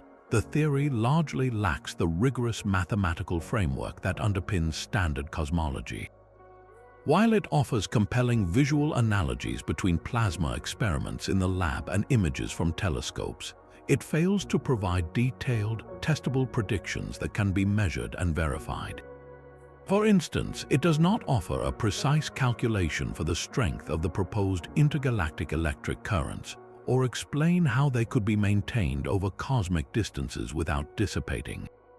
Furthermore, the theory dismisses the need for dark matter and dark energy, which, while mysterious, are essential components of the prevailing model that successfully explains a huge range of observations, from the cosmic microwave background to the large-scale structure of the universe. Mainstream physicists argue that replacing gravity with electromagnetism simply creates more problems than it solves, ignoring the overwhelming evidence for gravitational dominance on large scales. Despite these formidable challenges, the electric universe persists, driven by a community that believes mainstream science has become too entrenched in its gravitational paradigm. Its value, perhaps, lies not in providing a viable alternative model, but in acting as a provocative reminder to question our assumptions. It forces us to look at familiar cosmic images with fresh eyes and consider whether the hidden patterns we see are truly written in the language of gravity alone, or if a more complex and energetic symphony of forces is at play, waiting for a new physics to decipher its score. Following our exploration of theories that reshape our concepts of space and time, we now turn to an idea that questions their very substance. We are accustomed to thinking of space-time as a smooth, continuous fabric, a stage upon which the drama of the universe unfolds as described by Einstein's general relativity. But what if this smoothness is an illusion, a mere approximation of a far grainier reality? Causal set theory proposes exactly that, suggesting that at the most fundamental level, space-time is not continuous but is instead a vast collection of discrete, atom-like points. The name itself reveals the core of the idea. A causal set, or coset, is a collection of simple, elementary events. Think of each element as a single, indivisible point in space-time, like a grain of sand. But a pile of sand is just a heap. What gives it structure is how the grains are arranged. In causal set theory, the only fundamental relation between these elements is a causal order, a bare-bones record of which events can influence which others. If element A can send a signal to element B, then A is said to be in the causal past of B. This creates a network of connections, a cosmic web of cause and effect. The breathtaking claim of this theory is that everything about our familiar four-dimensional space-time, its geometry, its curvature, even the passage of time emerges from this sparse, abstract structure of causal relationships. It's a philosophy of building reality from the bottom up, where the universe is conceived not as a pre-existing stage, but as a story being written, one causal connection at a time. To grasp how such a simple structure could generate the rich complexity we see, consider an analogy. Imagine you're given a vast, unlabeled pile of movie frames. Each frame is a single moment, a discrete element. At first, the pile seems chaotic, but then you begin to arrange them based on a single, simple rule. If the events in one frame could logically lead to the events in another, you place the first frame before the second. You are not told anything about time or space. You are only using the causal relationship between the frames. As you meticulously build this chain of causation, a story begins to emerge. The sequence of frames creates a narrative flow, and from that narrative, concepts like before and after naturally arise. The duration of the story, its sense of time, is not a pre-existing parameter, but is simply the number of frames in your sequence. Causal set theory suggests the cosmos operates on a similar principle. The atoms of space-time are the frames, and the causal order between them is the only fundamental rule. The smooth, flowing space-time of our experience is what emerges when we have a colossal number of these discrete elements. Much like a digital photograph appears smooth and continuous from a distance, even though it is composed of millions of individual pixels. This approach offers a compelling path toward solving one of physics' greatest challenges, uniting general relativity with quantum mechanics. The problem with a smooth, continuous space-time is that it leads to mathematical infinities when quantum effects are applied to it, particularly at the center of black holes or the moment of the Big Bang. But if space-time is fundamentally discrete, these infinities simply vanish. There is a smallest possible unit, a fundamental graininess to reality, which prevents the equations from blowing up. Furthermore, causal set theory provides a natural origin for the arrow of time. In our everyday experience, time has a clear direction. It flows from the past to the future. Yet, the fundamental laws of physics are largely time-symmetric.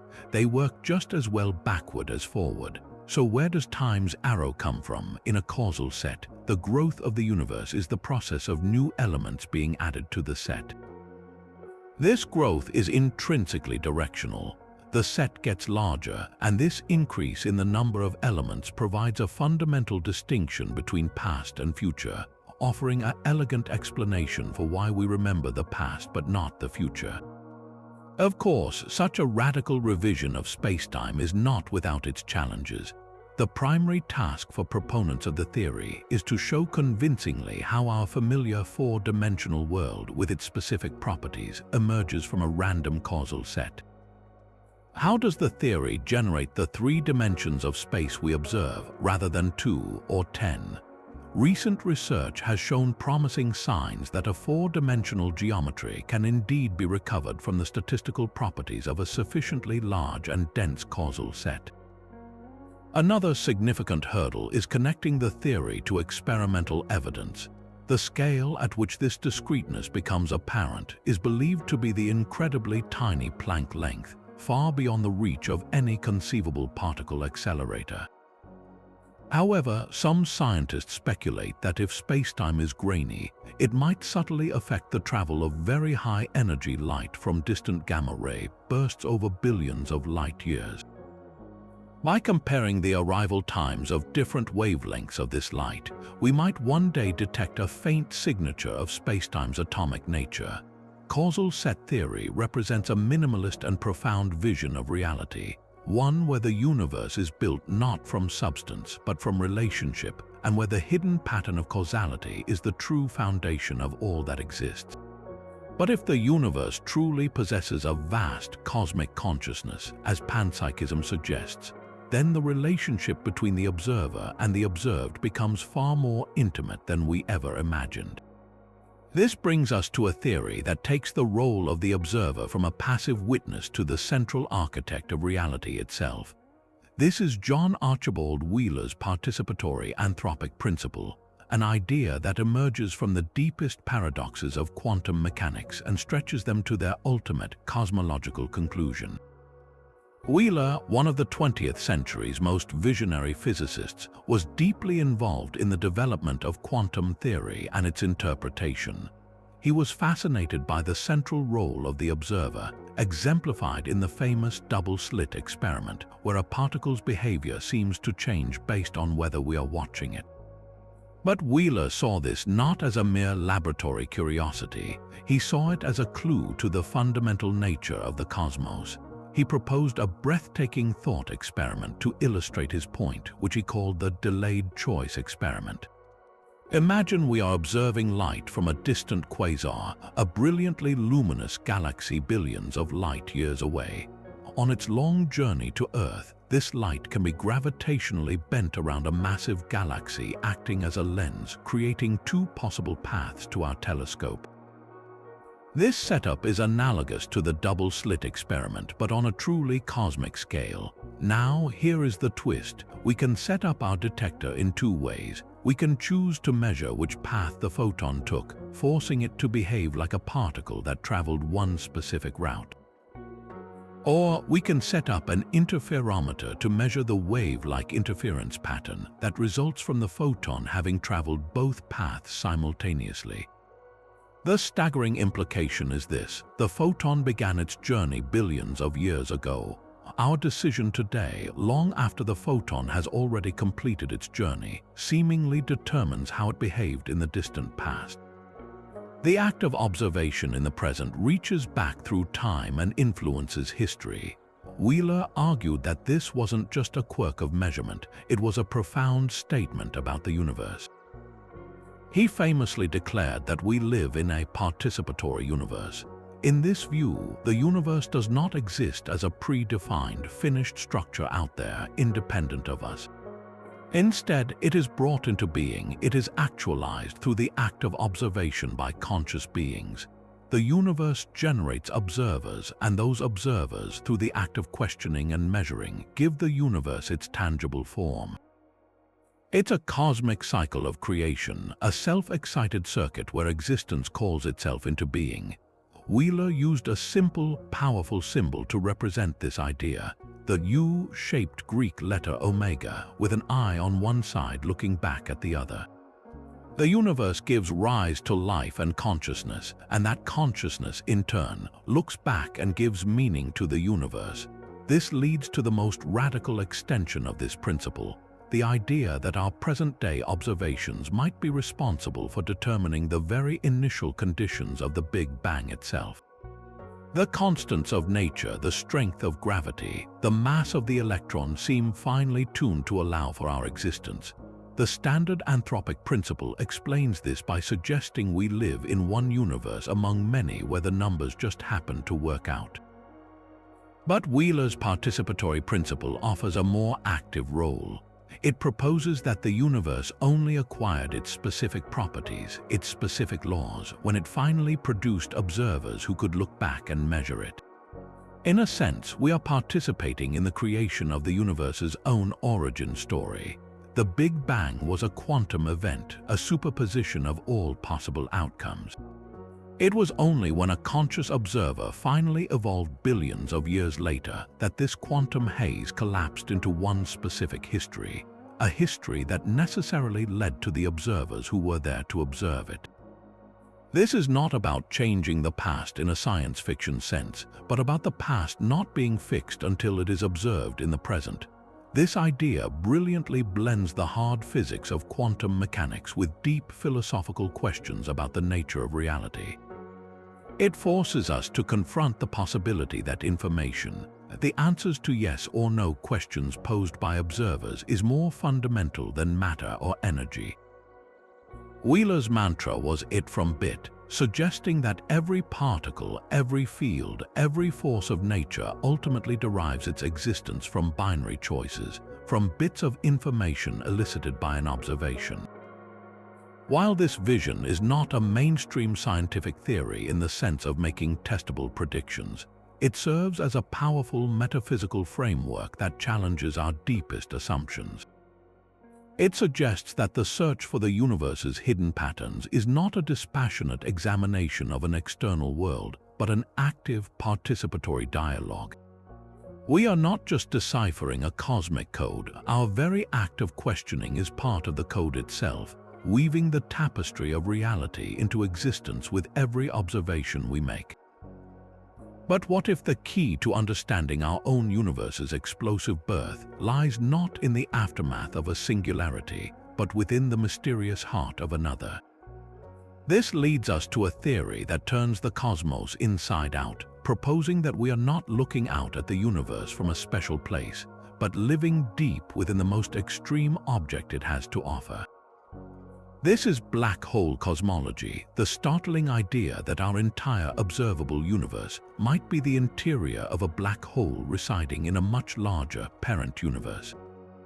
To grasp this mind-bending concept, we need to reframe our perspective on black holes. We typically imagine them from the outside as cosmic vacuum cleaners pulling matter inward past an event horizon. But what happens to all that matter and energy after it falls in? General relativity provides a dramatic, if mathematically troublesome, answer. It is crushed into an infinitely dense point, a singularity. However, some physicists have explored a different possibility. What if, from the perspective of an observer inside the black hole, the singularity isn't a point in the center, but a moment in the past? When you mathematically model the interior of a black hole, you find a surprising description. Space is expanding, and it was expanding from an initial state of incredible density and temperature. Does that sound familiar? It is a description that bears a striking resemblance to our own Big Bang. The interior of a black hole, rather than being a static prison, could be an entire, expanding cosmos in its own right. The fecund universe theory, proposed by physicist Lee Smolin, takes this idea and gives it a truly evolutionary twist. Smolin suggests that each time a black hole forms in a universe, it gives birth to a new universe inside it. The physics of the child universe would not be an exact copy of the parent's.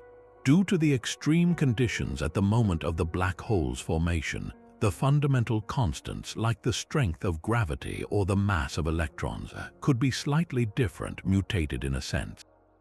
This introduces a staggering new concept, cosmic natural selection.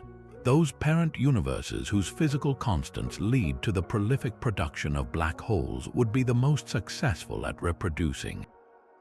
They would spawn the most daughter universes which would inherit their fertile physics. Over countless generations, this evolutionary pressure would favor universes like our own that are finely tuned to produce an abundance of stars, galaxies, and ultimately, the black holes that allow the cosmic lineage to continue. In this view, the fact that our universe seems so perfectly suited for creating black holes isn't a miracle. It's simply the result of a long and brutal evolutionary process where our cosmos is the highly refined product of cosmic selection. This theory offers a compelling, if speculative, answer to the puzzle of fine-tuning. It replaces the need for a multiverse or a divine architect with a simple, testable mechanism akin to Darwinian evolution. But how could we ever test such an extraordinary idea? The most promising avenue lies in the subtle differences between a universe born from a black hole and the standard Big Bang model. For instance, the initial spin of the parent black hole might impart a preferred direction or a specific type of polarization to the cosmic microwave background radiation in its child universe. Our most sensitive satellite observatories are constantly mapping this ancient light. And while the universe appears incredibly isotropic so far, future, even more precise measurements might one day reveal a faint fingerprint of our cosmic ancestry, a slight asymmetry that whispers of our birth within a spinning black hole. Another clue could come from the distribution of the very largest structures in the cosmos, which might bear the imprint of the specific quantum fluctuations present at our universe's black hole origin. Of course, black hole cosmology faces significant challenges. The biggest is the singularity problem. Our current physics breaks down at that point of infinite density. Without a theory of quantum gravity to tell us what truly happens at the heart of a black hole, the idea remains a fascinating speculation. Furthermore, the precise mechanism for how the laws of physics are mutated during the formation of a new universe is not fully understood. Yet its power lies in its elegant synthesis of the very large and the very small, connecting the life cycle of stars to the origin of cosmos itself. It paints a picture of existence not as a single, isolated event, but as a grand, branching tree of universes, each born from the death of a star in a reality that came before, forever weaving new patterns into the fabric of a metacosmos beyond our comprehension. While many time travel theories plunge us into a maze of paradoxes and alternate realities, the next idea on our list offers a remarkably elegant and paradox-free solution. This is the Novikov self-consistency principle proposed by Russian physicist Igor Novikov in the 1980s. It begins with a simple yet powerful assertion. If time travel to the past is ever possible, then the universe must operate in a way that makes the creation of paradoxes impossible. In other words, any actions taken by a time traveler were always a part of the timeline. You cannot change the past because your trip to the past is what created the past exactly as it always was. Think of the timeline not as a straight line that can be bent or broken, but as a single, immutable loop. Every event is locked into a consistent, self-reinforcing relationship with every other event. A classic example is the famous grandfather paradox. Imagine you travel back in time with the intention of preventing your grandfather from meeting your grandmother. According to Novikov's principle, you will inevitably fail. No matter how hard you try, something will always interfere. Your gun might jam at the crucial moment. You might get lost on the way. You might even have a sudden change of heart. The universe, through a seemingly endless series of coincidences and chance occurrences, will conspire to ensure that your grandparents still meet, fall in love, and have your parent, guaranteeing your own birth and consequently your eventual trip back in time. Your attempt to change history was never a true alteration. It was always an integral part of the sequence that led to the present you know. Your free will isn't taken away, but it is channeled. Every decision you make as a time traveler was already factored in, your actions woven into the fabric of history from the very beginning. This principle creates a profoundly deterministic universe, one where the past, present, and future are all fixed. It suggests a cosmos where every event is preordained in a grand cosmic ballet of cause and effect. This might feel unsettling, as it seems to rob us of true agency. However, from the perspective of physics, it is incredibly elegant. It preserves causality and avoids the logical nightmares of other time travel models. There is no need for branching timelines or parallel worlds to resolve paradoxes. There is only one self-consistent timeline, and time travel is simply a journey along its fixed rails. This idea finds a comfortable, if strange, home within the block universe model of time, where past, present, and future all coexist eternally in a four-dimensional block. In this view, a time traveler is just moving through different sections of this static structure, not rewriting it. Contrast this with the more popular model seen in many science fiction stories, like Back to the Future, where changing the past instantly creates a new, divergent future. In that model, the timeline is fragile and malleable, leading to endless possibilities and paradoxes. The Novikov principle presents a universe that is robust and self-correcting. It also differs sharply from the many worlds interpretation approach to time travel, where each action in the past spawns a new branch of reality. In Novikov's world, there are no branches, only a single, unchangeable trunk. The appeal of this principle is its sheer simplicity and its ability to sidestep the logical absurdities that have made time travel a subject of philosophical debate for centuries. It proposes that the universe has a kind of built-in immune system against paradox, a set of invisible constraints that guide events toward the only outcome that makes logical sense, ensuring that history remains a perfectly consistent story, no matter who reads the chapters out of order. While many theories look to the past to explain our origins, this next one gazes into the far future to define our ultimate destiny, proposing that the entire cosmic story is moving toward a singular, purposeful conclusion. This is the Omega Point theory, a bold and ambitious concept developed by mathematical physicist Frank Tipler. It begins with a sobering look at the standard forecast for our universe, the heat-death.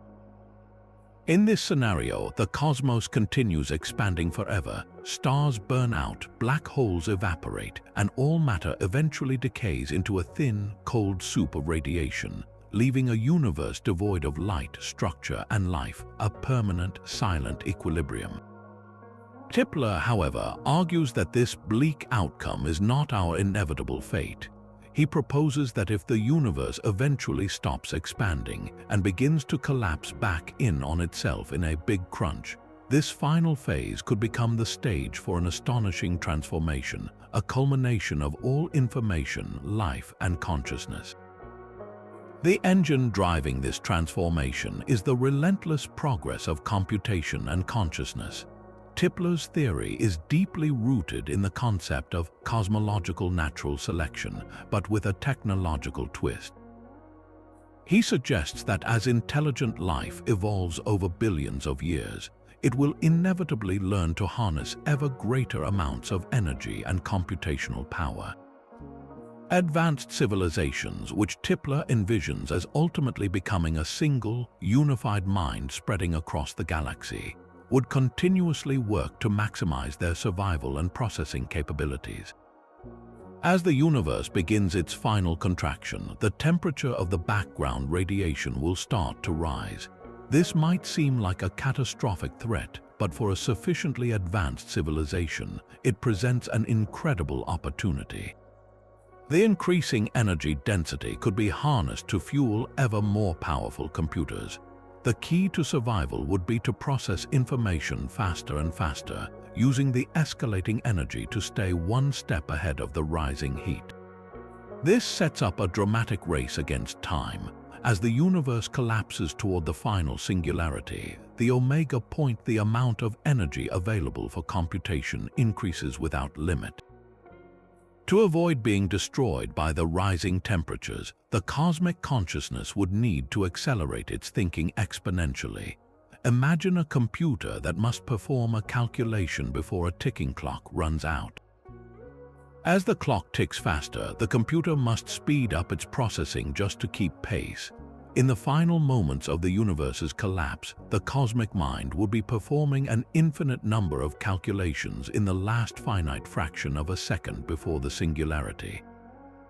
In this ultimate state, its intelligence and power would become, for all intents and purposes, omnipotent and omnipresent.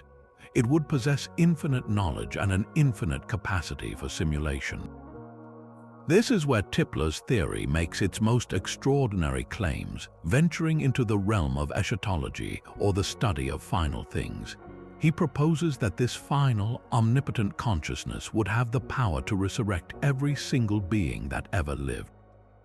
How, through a perfect simulation, an entity with infinite computational resources could recreate the exact quantum state of every person who has ever existed, down to the last atom and memory.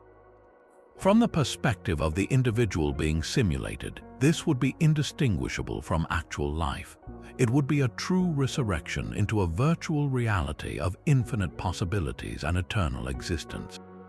In this view, the omega point becomes a scientific analog to the concept of God, a transcendent, omnipotent, and benevolent creator that emerges from the physical laws of the universe itself.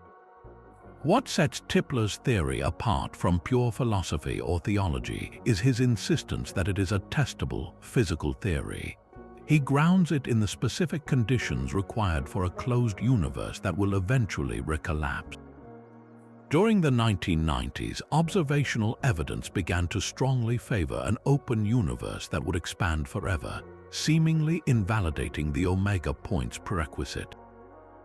However, Tipler has since integrated the discovery of dark energy into his model, suggesting that a currently accelerating universe could still reverse its expansion in the far future under certain conditions. He also points to the potential for gravitational wave astronomy to uncover evidence of a previous universe's collapse, which would support a cyclical model of existence consistent with his ideas. While these claims are highly speculative and far from the scientific mainstream, they demonstrate Tipler's commitment to framing this grand cosmic narrative within the language of physics.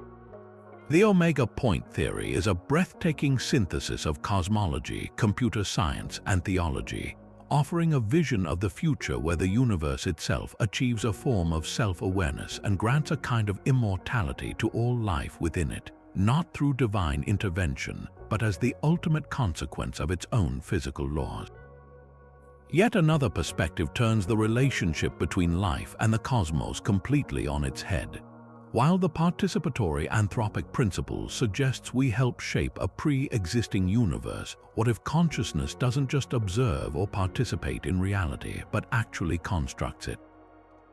This is the radical proposition of biocentric universe theory, championed by scientist Robert Lanza. At its core, biocentrism argues that life is not merely a happy accident in a lifeless cosmos, but the very central fact of existence.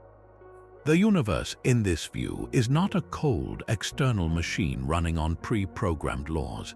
It is a phenomenon that requires a conscious observer to bring it into being. Space and time are not the hard, independent containers we perceive them to be. Instead, they are understood as the very tools our mind uses to organize sensory information, much like a spreadsheet program is a tool for organizing numbers. They have no reality outside of the conscious beings that perceive them. To understand this, consider your own direct experience. Everything you know about the universe, the feel of wind, the sight of stars, the concept of a billion years comes to you through the filter of your consciousness. You never experience time itself. You experience the changing of seasons, the aging of your body, the memory of yesterday. You never touch space itself. You experience the distance between objects. Biocentrism posits that these are not fundamental features of an external world, but rather the necessary forms through which we perceive. A simple analogy is to think of a virtual reality headset. When you put it on, you experience a three-dimensional world with a past, present, and future. But if you remove the headset, you find that the space and time of that virtual world were just constructs, patterns of information processed by the hardware. Biocentrism suggests our reality is similar. The universe is the VR simulation, and our consciousness is the hardware that renders it. This idea finds a powerful, if controversial, connection to the bizarre world of quantum mechanics, particularly the observer effect we encountered with the double-slit experiment. In that experiment, a particle seems to exist in a blurry cloud of possibilities until it is measured, at which point it collapses into a definite location. From a biocentric perspective, this isn't a quirk of tiny particles. It is a profound clue about the nature of reality itself. The particle does not have a definite position until it is observed because the act of observation is what actualizes its reality. Without a conscious observer to crystallize the quantum possibilities, the universe remains in a state of potentiality, a soup of probabilities. This suggests that the flow of time as we know it, the sense of a past causing a present which causes a future, might also be a construct of consciousness. The past is not a fixed place, it is a set of memories and records in the present. The future is not predetermined, it is a set of possibilities. The present moment, the now, is the central point where consciousness collapses the quantum wave function, continuously creating the reality we experience. Predictably, such a profound challenge to materialism has drawn significant criticism from the scientific mainstream. The most common objection is that biocentrism appears to be untestable and unfalsifiable. How could one design an experiment to prove that the universe didn't exist before conscious life evolved? Critics argue that it commits a classic error of solipsism, placing the individual conscious mind at the center of everything in a way that cannot be scientifically verified or denied. Furthermore, they point to the vast history of the cosmos. We have strong evidence from the fossil record to the light from distant galaxies that the universe existed for billions of years before any life emerged to observe it. Biocentrism seems to require that the entire cosmic history, complete with its detailed fossil record and ancient starlight, was somehow created in conjunction with the first conscious observer, a proposition many find less parsimonious than the standard model of an objective, observer-independent reality. Despite these criticisms, biocentrism's value lies in its bold attempt to solve the hard problem of consciousness by unifying the observer with the observed. It forces a fundamental shift in perspective, asking us to consider that the laws of physics we discover may be shaped by the biological and cognitive structures through which we discover them. It suggests that the search for the universe's hidden patterns may ultimately be an inward journey, and that the most profound mystery is not out there in the distant galaxies, but right here, in the nature of the awareness that is asking the question. But our journey through the hidden patterns of the cosmos now confronts us with a mystery so profound it seems to defy one of our most fundamental assumptions about the universe. We arrive at the enigma of the dark flow. For centuries, the cosmological principle has been a cornerstone of our understanding. It states that on the largest scales, the universe is homogeneous and isotropic. It should look roughly the same in every direction and from every location. There should be no special place, no central point, no preferred direction. Yet, when astronomers began to map the motion of galaxy clusters with unprecedented precision, they discovered something that appears to directly challenge this foundational idea. These immense structures, each containing thousands of galaxies, aren't just moving apart due to the overall expansion of the universe. They also share a mysterious additional velocity, a collective drift on a scale so vast it is difficult to comprehend. It's as if a silent, unseen current is pulling them all in the same direction. This discovery was made by studying the cosmic microwave background, the remnant heat from the Big Bang. As galaxy clusters move through space, the hot gas within them interacts with this background radiation in a specific way, an effect known as the kinematic Sunyaev-Zeldovich effect. By carefully measuring the tiny temperature distortions imprinted on the microwave background by hundreds of clusters, scientists can deduce their velocity. The results were startling. The clusters were found to be streaming at velocities of over 600 miles per second toward a specific point in the sky, in the general direction of the constellations Centaurus and Vela. This motion is dubbed the dark flow because, like dark matter and dark energy, its cause is completely invisible to us. It cannot be explained by the gravitational pull of any known structure within our observable universe. The sheer scale of this coherent motion is breathtaking.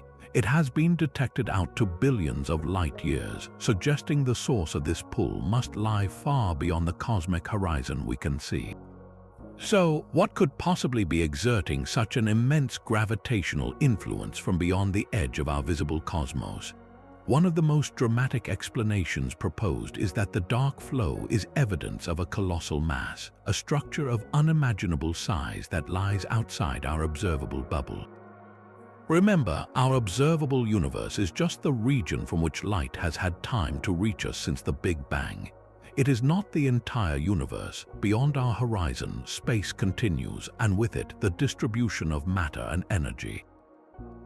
The gravitational pull from a supermassive accumulation, such as a gargantuan concentration of galaxies and dark matter, perhaps on a scale we have never witnessed, could be tugging on the galaxy clusters in our neighborhood.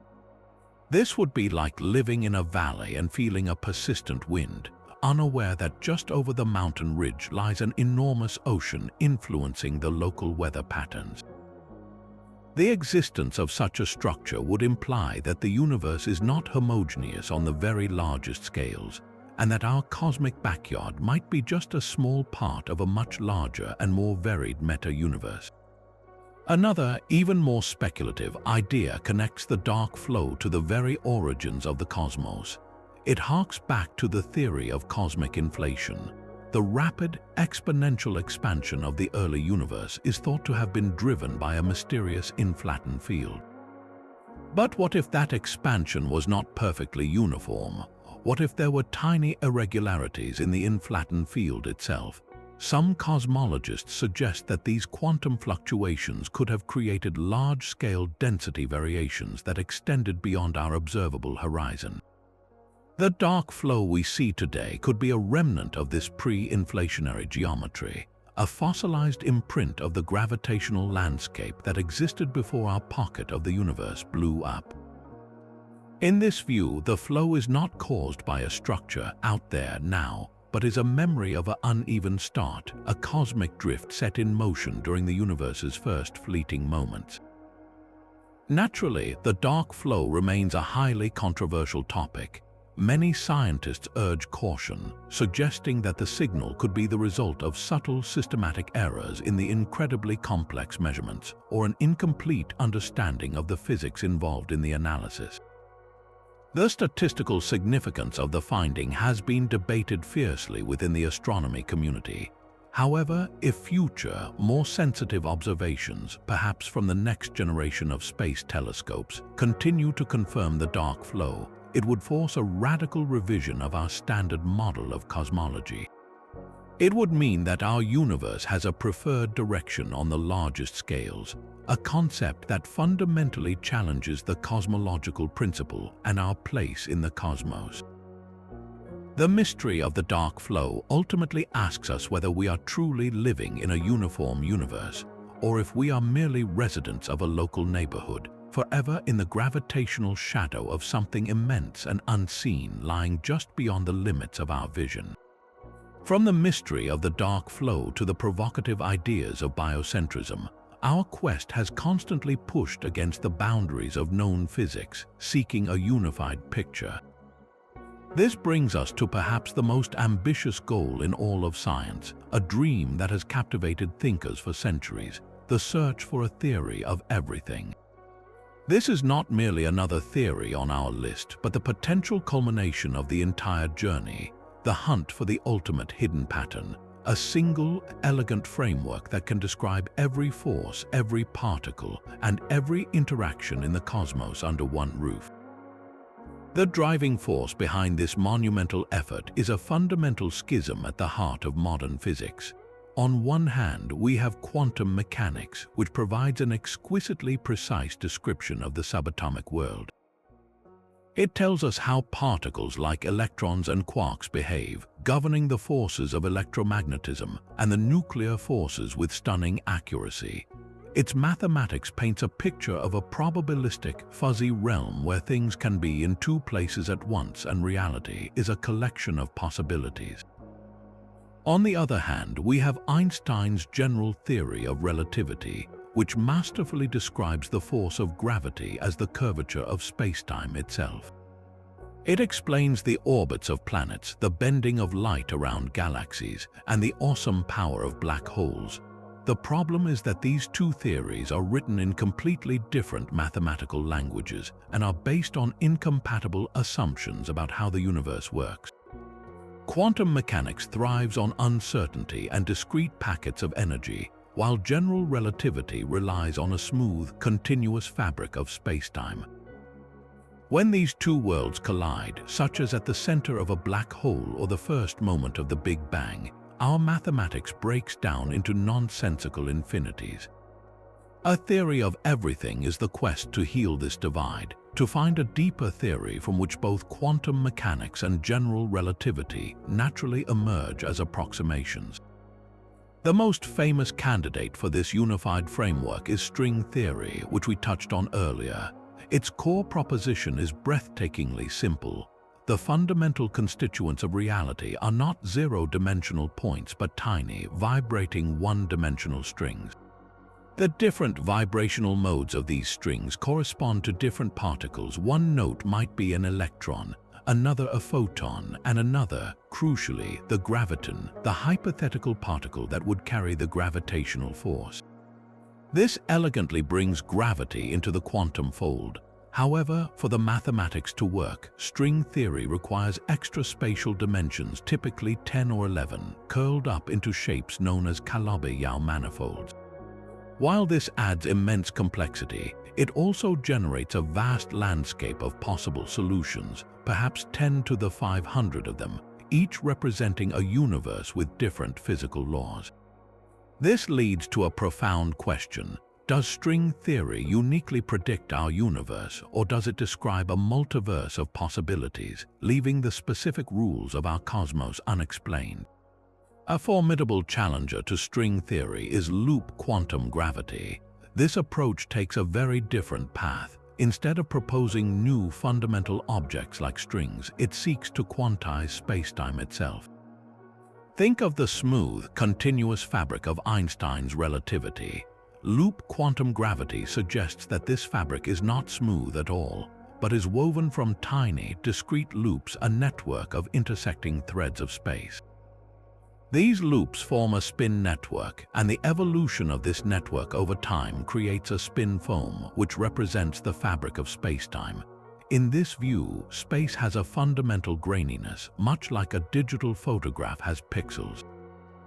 This provides a natural way to avoid the infinities that plague general relativity at singularities. You simply cannot compress matter beyond the smallest possible volume defined by these quantized units of space. While loop quantum gravity does a remarkable job of describing gravity in a quantum way, it has so far struggled to incorporate the other fundamental forces, electromagnetism, and the nuclear forces with the same success as string theory. Other intriguing ideas are also in the running. Some physicists explore causal set theory, which we discussed, building reality from discrete events connected by causality. Others investigate theories like supersymmetry, which proposes that every known particle has a much heavier, as yet undetected superpartner, a symmetry that could help stabilize the quantum calculations involving gravity.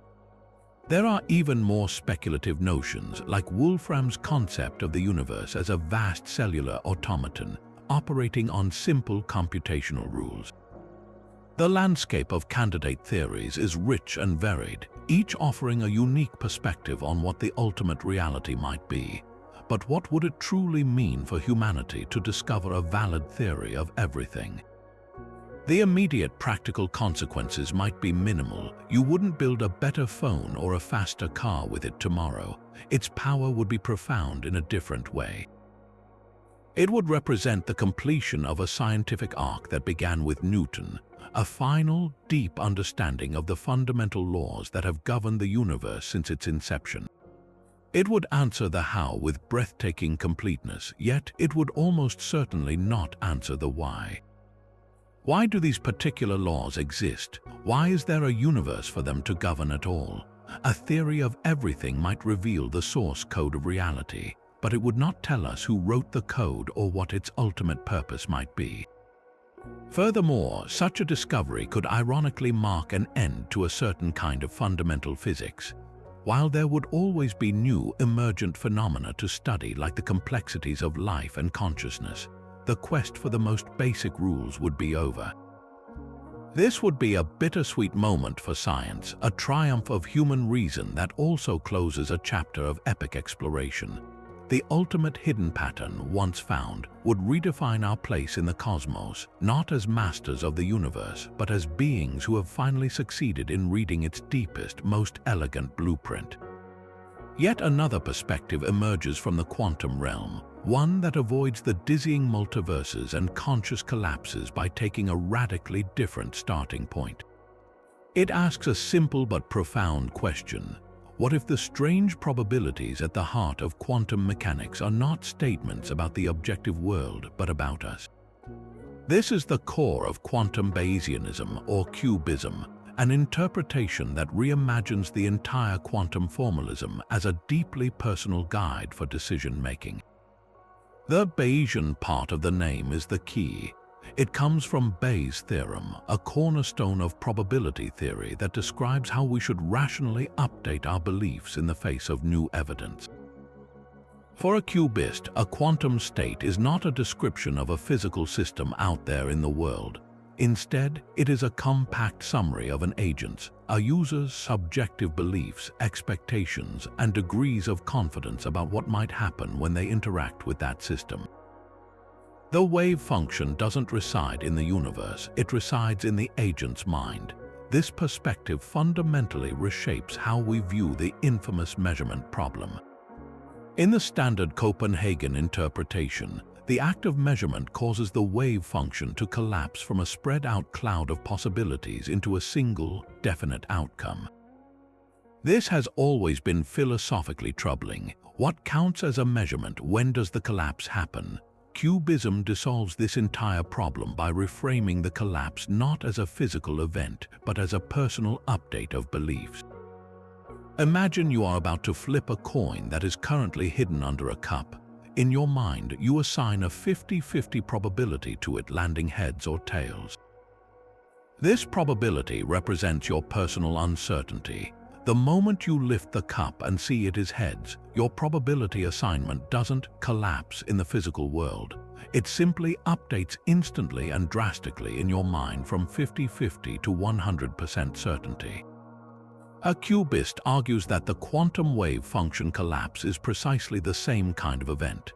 It is not the universe changing, but the observer's internal catalog of expectations being revised based on a new personal experience. This agent-centered view offers a strikingly clear path through some of quantum mechanics' most bewildering paradoxes.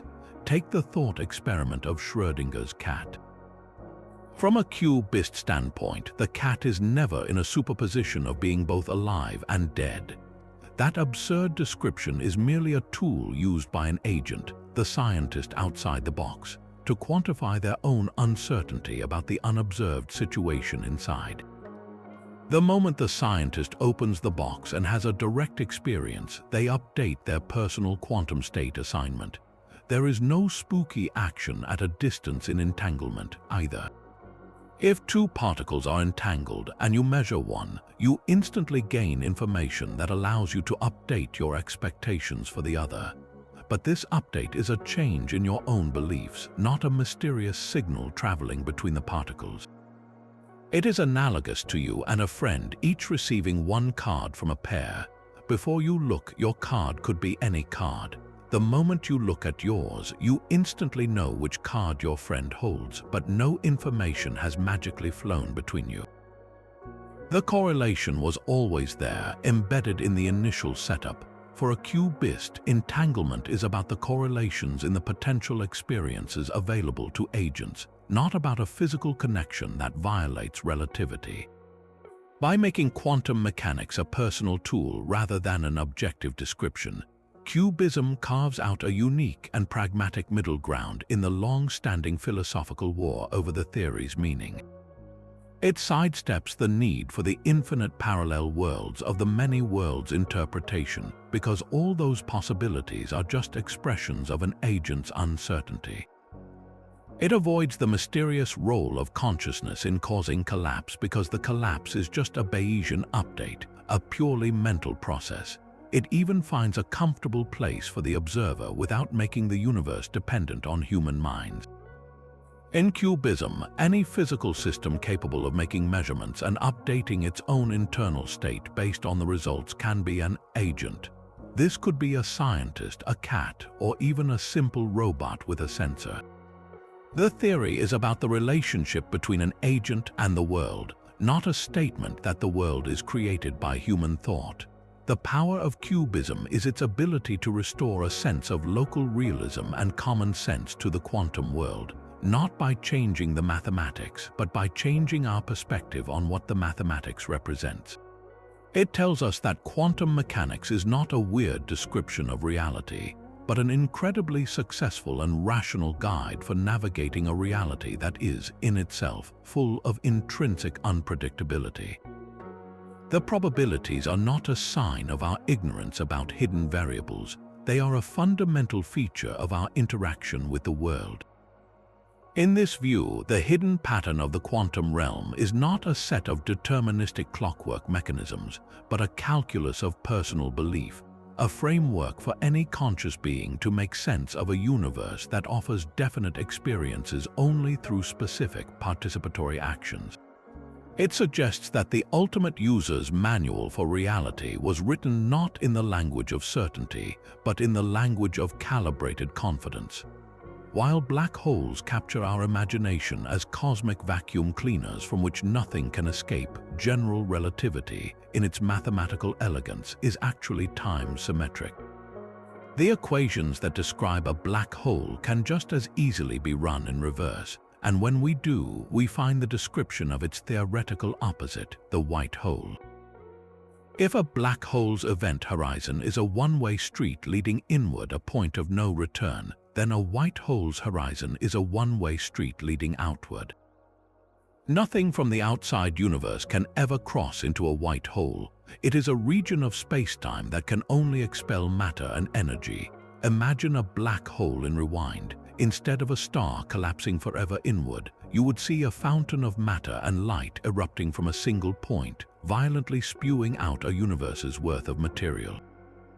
This is the essence of a white hole, a fountain of cosmic creation, permanently sealed off from the rest of reality. The most profound connection lies in the origin of everything. Some cosmologists have seriously proposed that the Big Bang itself bears a striking resemblance to a white hole event. Our universe erupted from a state of infinite density and temperature, expanding outward from a singular beginning. This matches the description of a white hole's explosive output. In this view, the Big Bang was not an explosion in space, but the explosive emergence of space and time from a white hole singularity. This idea offers a potential answer to the question of what, if anything, came before the Big Bang. If our universe is the interior of a white hole, then the outside could be a pre-existing meta-universe, a broader cosmic landscape where such events occur. Our entire cosmic history from the first second to the present day would be the unfolding interior of this primordial white hole, providing a natural boundary for the beginning of time as we know it. This leads to an even more mind-bending possibility, connecting back to the black hole cosmology we explored earlier. The matter that falls into a black hole in our universe must go somewhere according to the laws of physics. One elegant solution is that it doesn't end at a crushing singularity, but is instead reborn. The theoretical bridge between a black hole and a white hole is known as an Einstein-Rosen bridge or a wormhole. While traversable wormholes are likely unstable, the connection itself might exist. In this scenario, the gravitational collapse that forms a black hole in our universe could connect via a wormhole to a white hole in another. The matter and energy consumed by the black hole here would be violently ejected as a new Big Bang in a separate baby universe. This creates a stunning cosmic cycle. Every black hole could be a portal to a new reality, a universe whose physical constants might be slightly different from our own. Our universe, then, might not be the first, but simply one link in an infinite chain of cosmic generations, each born from the death of a star in a parent universe. But if white holes are a valid solution to Einstein's equations, why have we never observed one? The primary challenge is that white holes are considered thermodynamically unstable. Our universe is governed by the second law of thermodynamics, which states that entropy or disorder always increases. A white hole spontaneously erupting with low entropy, ordered energy, seems to violate this fundamental principle. It would be like a cup of coffee spontaneously heating up all by itself. While not absolutely impossible according to the strict letter of the laws of physics, it is so astronomically improbable that it is effectively forbidden. Most physicists therefore consider white holes to be mathematical curiosities rather than physical objects that could form or persist in our universe. Any nascent white hole would be instantly overwhelmed by the higher entropy environment, collapsing into a black hole or simply dissipating. Despite these formidable theoretical objections, the search for potential observational signatures continues, driven by the profound implications of their existence. Astronomers speculate that if a white hole did erupt in the distant cosmos, it would be an event of unimaginable violence. It might appear as a spectacular, short-duration gamma-ray burst of a unique character, one that emerges from a single point rather than a jet, and whose light curve doesn't match any known stellar explosion. We might also look for anomalous gravitational wave signals. The formation of a black hole creates a specific chirp as two massive objects merge. A white hole's birth might produce an inverse signal, a sort of reverse chirp indicative of an explosive emergence. While no such event has been conclusively identified, the ongoing monitoring of the sky for transients and gravitational waves keeps the window open for this extraordinary possibility. The white hole hypothesis, while speculative, forces us to confront the deepest symmetries of physics and consider whether every ending in our cosmos might, in a universe beyond our own, be a glorious and violent beginning. This brings us to a theory that finds profound significance not in complex equations, but in a series of staggering numerical coincidences. This is the large number hypothesis proposed by the Nobel Prize-winning physicist Paul Dirac in the 1930s. Dirac was a master of mathematical beauty, and he was struck by the existence of certain very large, pure numbers that appeared when he combined the fundamental constants of nature. These numbers are dimensionless, meaning they have no units like meters or seconds. They are just ratios, and their sheer size is what makes them so peculiar. The most famous example involves the force of gravity. Consider the two fundamental forces acting between a proton and an electron in a hydrogen atom. The electrostatic force governed by the electric charge is what binds the electron to the proton, but there is also a tiny gravitational attraction between them. If you calculate the ratio of the strength of the electromagnetic force to the strength of the gravitational force, you get a number that is astronomically large, approximately 10 to the power of 39. That's a 1 followed by 39 zeros. Now, completely independently, consider the age of the universe. express this age not in years, but in fundamental units of time known as atomic units, which are based on the properties of atoms. When you do this, you find that the age of the universe is also a number around 10 to the power of 39. Dirac argued that this was far too big a coincidence to be random. He proposed that these two enormous numbers, derived from entirely different parts of physics, must be fundamentally linked. His radical conclusion was that these constants are not truly constant over the vast spans of cosmic time. Specifically, Dirac suggested that the strength of gravity, represented by the gravitational constant big G, must be slowly decreasing as the universe ages. Think about the implications. If gravity is getting weaker over time, then in the past it was stronger. This would mean that the ratio of the forces was different in the early universe. Dirac's hypothesis elegantly explained the coincidence by suggesting that the two large numbers are equal not by chance, but because they are connected by a deep physical law. As the universe gets older, its age in atomic units increases, and for the equality to hold, the gravitational force must correspondingly weaken. This idea of varying constants opens up a dramatic reinterpretation of cosmic history. If gravity was stronger in the past, it would have profound effects on astrophysics. Stars would have burned their fuel differently, potentially altering the elements forged in their cores. The very formation of galaxies might have proceeded at a different pace. Dirac's hypothesis was a bold attempt to find a deeper unity in physics, suggesting that what we perceive as fixed laws might actually be slowly evolving properties of a dynamic cosmos. It was an appeal to a principle of mathematical elegance, where seemingly random numbers are revealed to be part of a grand, coherent design.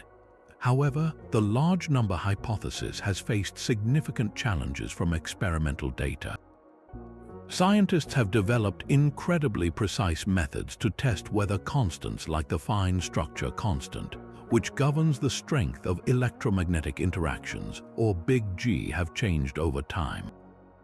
These tests involve studying the light from distant quasars, which acts as a time capsule from billions of years ago, and by analyzing the isotopic ratios in ancient geological samples on Earth.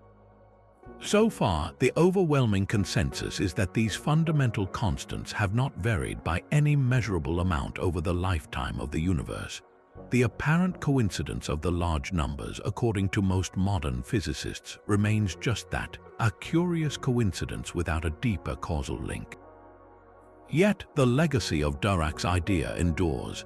It pushed cosmologists to think critically about the nature of the constants themselves and inspired alternative theories like the Brans-Dicke theory of gravity, which incorporated a varying gravitational constant. More importantly, it established a new way of thinking about the universe as a system where the largest scales, like the age of the cosmos, might be intimately connected to the smallest scales of atomic physics.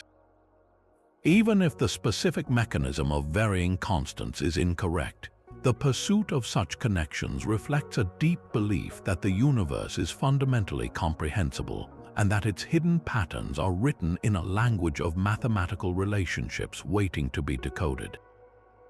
We have explored the idea of white holes as cosmic fountains and considered the tantalizing numerical coincidences that hint at a deeper cosmic order. But now we must confront a force that is not a mere theoretical possibility, but a measured reality that is actively shaping the ultimate fate of everything we see. This is the mystery of dark energy, and its most terrifying incarnation leads to a cosmic doomsday known as the Big Rip. For much of the 20th century, cosmologists debated two possible futures for our universe: a gradual slowdown leading to a big crunch, where everything collapses back on itself, or a perpetual, coasting expansion leading to a cold, quiet heat death. The prevailing assumption was that the gravitational pull of all the matter in the cosmos would act as a brake, gradually slowing the expansion that began with the Big Bang. Then, in the late 1990s, two independent teams of astronomers made a discovery that shocked the scientific world and won them the Nobel Prize.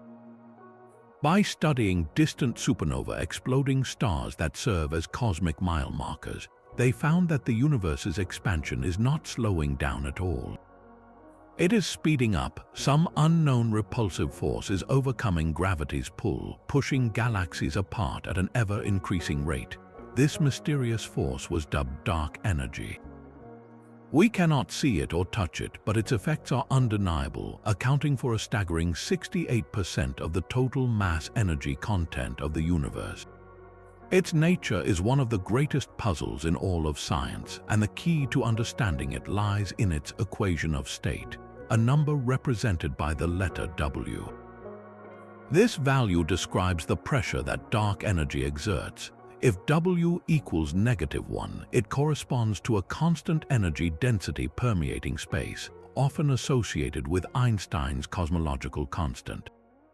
This leads to an accelerating universe that expands forever, eventually resulting in the heat-death scenario. But what if the value of W is less than -1?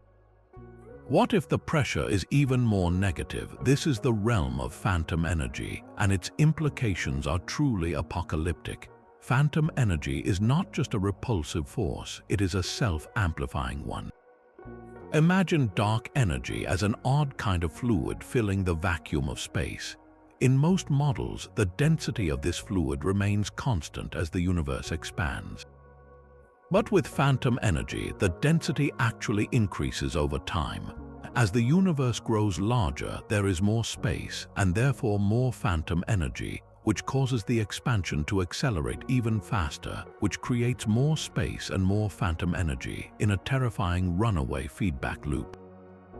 The expansion rate doesn't just increase, it skyrockets toward infinity in a finite amount of time. This relentless escalation leads directly to the Big Rip scenario. The fate of the cosmos in this model is not a slow fading, but a violent and systematic shredding of the universe's structure, from the largest scales down to the very fabric of reality itself. The end would not come all at once. The first casualties would be the largest bound structures. About 60 million years before the end, the phantom energy's gravitational repulsion would become so overpowering that it would tear apart galaxy clusters. Galaxies that have been gravitationally bound for billions of years would be wrenched from one another. Then, roughly 3 months before the final moment, the destructive force would reach inside our own galaxy.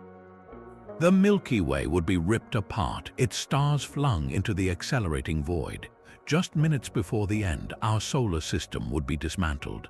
The Sun's gravity would be insufficient to hold the planets in orbit. Earth would be torn away, hurled into the darkness. The cataclysm would then become personal. In the last fleeting moments, the phantom energy's influence would overwhelm the forces that hold matter together. About an hour before the end, the Earth itself would explode. The gravitational force binding our planet would be overcome. Then, in the final fraction of a second, the forces that constitute reality would fail. The electromagnetic force that binds atoms into molecules and the strong nuclear force that holds atomic nuclei together would be defeated. Every molecule, every atom, every proton and neutron would be violently torn asunder. The universe would be reduced to a diffuse, expanding cloud of fundamental particles unable to ever interact again. A cosmic chaos where the very concepts of space and time as we know them would cease to have meaning. Is this our inevitable future? Currently, observational evidence from missions like the Planck satellite suggests that the equation of state for dark energy is very close to -1, consistent with a cosmological constant and pointing toward a heat death. However, the measurements still have a margin of error, and they cannot completely rule out a value slightly less than -1, leaving the door open for phantom energy, however narrow that door may be. The Big Rip scenario serves as a stark reminder of how deeply the properties of dark energy are connected to the ultimate destiny of the cosmos. A tiny, almost imperceptible difference in a single number could change our fate from a slow, cold expiration to a final, catastrophic rupture. It underscores that the universe is not a static stage, but a dynamic and evolving entity, whose final chapter will be written by the mysterious, invisible energy that currently makes up the bulk of its content. The search to understand dark energy is not just an academic exercise, it is a quest to foretell the ultimate end of all things.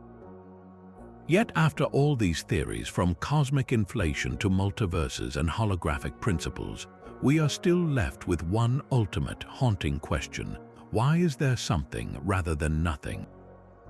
This brings us to our 30th and final theory, an idea that is as minimalist as it is profound.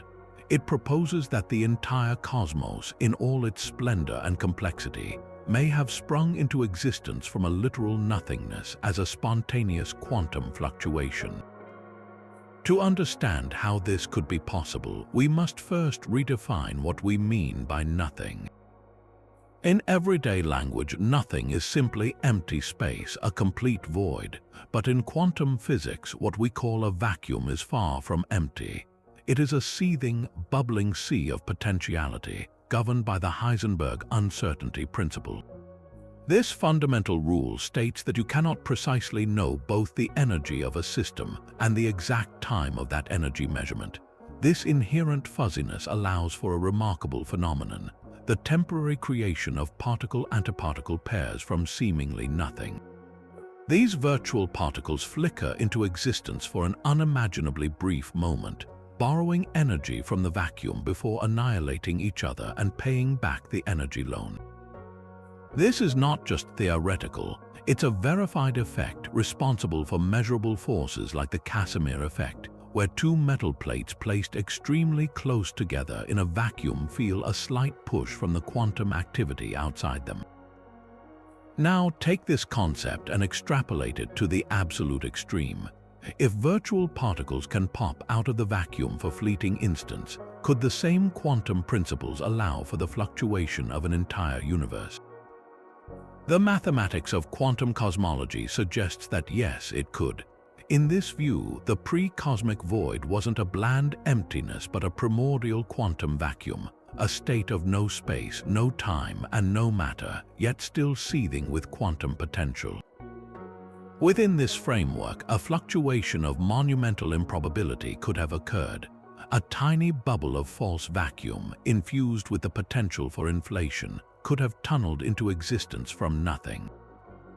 This bubble would then have been seized by the mechanism of cosmic inflation, causing it to expand at a fantastic rate, cooling and evolving into the vast universe we inhabit today.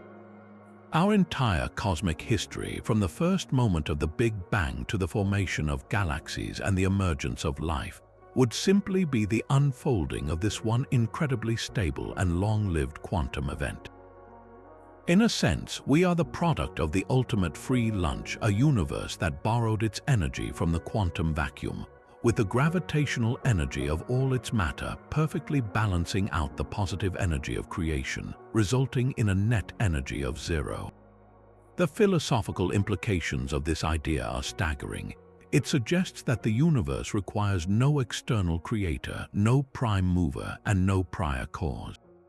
It could simply be a natural consequence of the laws of quantum physics, laws that may themselves be eternally valid, even in a state of nothingness.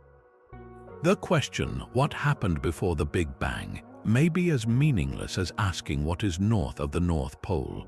If time itself began with the fluctuation, then there simply was no before. This presents a cosmos that is ultimately without a purpose or a reason for being. It exists because it is possible for it to exist, a statistical inevitability given an infinite quantum eternity. This can be a deeply unsettling thought, as it removes humanity from any kind of cosmic center stage. We are not the planned outcome of a grand design, but rather the accidental byproduct of a random quantum event. Our lives, our civilizations, and our hopes are played out on a speck of dust in a universe that appeared for no reason, and may one day vanish just as inexplicably. Yet, there is a different, more awe-inspiring way to frame this same conclusion. The fact that the laws of physics are such that a universe can arise from nothing, and that those laws can give rise to stars, planets, and conscious beings capable of comprehending their own origins is itself a wonder of unimaginable proportion. We Are the Universe becomes self-aware, a fleeting part of the cosmos that can look back and marvel at the sheer unlikeliness of its own existence. The universe may have no external meaning, but it has given rise to meaning within itself. The love we feel, the beauty we perceive, the curiosity that drives us to uncover these very secrets, these are real phenomena that have emerged from the quantum foam. In the end, the theory of the universe as a quantum fluctuation does not render our lives meaningless. It places the responsibility for creating meaning squarely on our own shoulders. We are not actors in a script written by a divine hand, but we are the authors of our own story, living on a planet that is a testament to the incredible creative potential latent in the void. Our existence is a defiant spark of something, illuminating a vast and ancient nothingness, and in that spark we find all the purpose we will ever need. And so, our journey through 30 of the cosmos's most captivating ideas comes to a close. We have ventured from the intricate spirals of a sunflower to the possibility that our entire reality is a holographic projection. We have grappled with the bizarre logic of quantum mechanics, where cats can be both alive and dead, and particles seem to communicate faster than light. And we have scaled the immense structure of the cosmic web, a filamentary tapestry of galaxies woven by the invisible hand of dark matter. We have considered universes branching with every decision, a cosmos born from a black hole, and even the staggering notion that consciousness itself might be a fundamental property of reality. This breathtaking diversity of thought, from the rigorous mathematics of string theory to the speculative philosophy of panpsychism, reveals something essential about our quest. There is no single path to truth when confronting the ultimate mysteries. Instead, we see a brilliant spectrum of human ingenuity, a collective effort to peek behind the curtain of existence using every tool at our disposal, from particle accelerators to pure reason. This grand tour underscores that the search for hidden patterns is far more than an academic exercise. It is a fundamental expression of what it means to be human. Our curiosity is a relentless force, pushing us to ask questions that have no easy answers and to imagine possibilities that stretch the very limits of our comprehension. Each theory, whether it ultimately proves correct or not, represents a courageous step into the unknown. They are not just answers, but invitations to wonder, to debate, and to look at the night sky with a renewed sense of awe. The fact that we can even conceive of a multiverse or ponder the quantum nature of a singularity is a triumph of the human spirit. We are a species born of stardust, gifted with the ability to look back at the cosmos and seek to understand our place within its magnificent and often mysterious design. As we stand at the edge of current knowledge, it is clear that the exploration is far from over. Every answered question seems to unveil new, deeper mysteries. The nature of dark energy and dark matter remains elusive.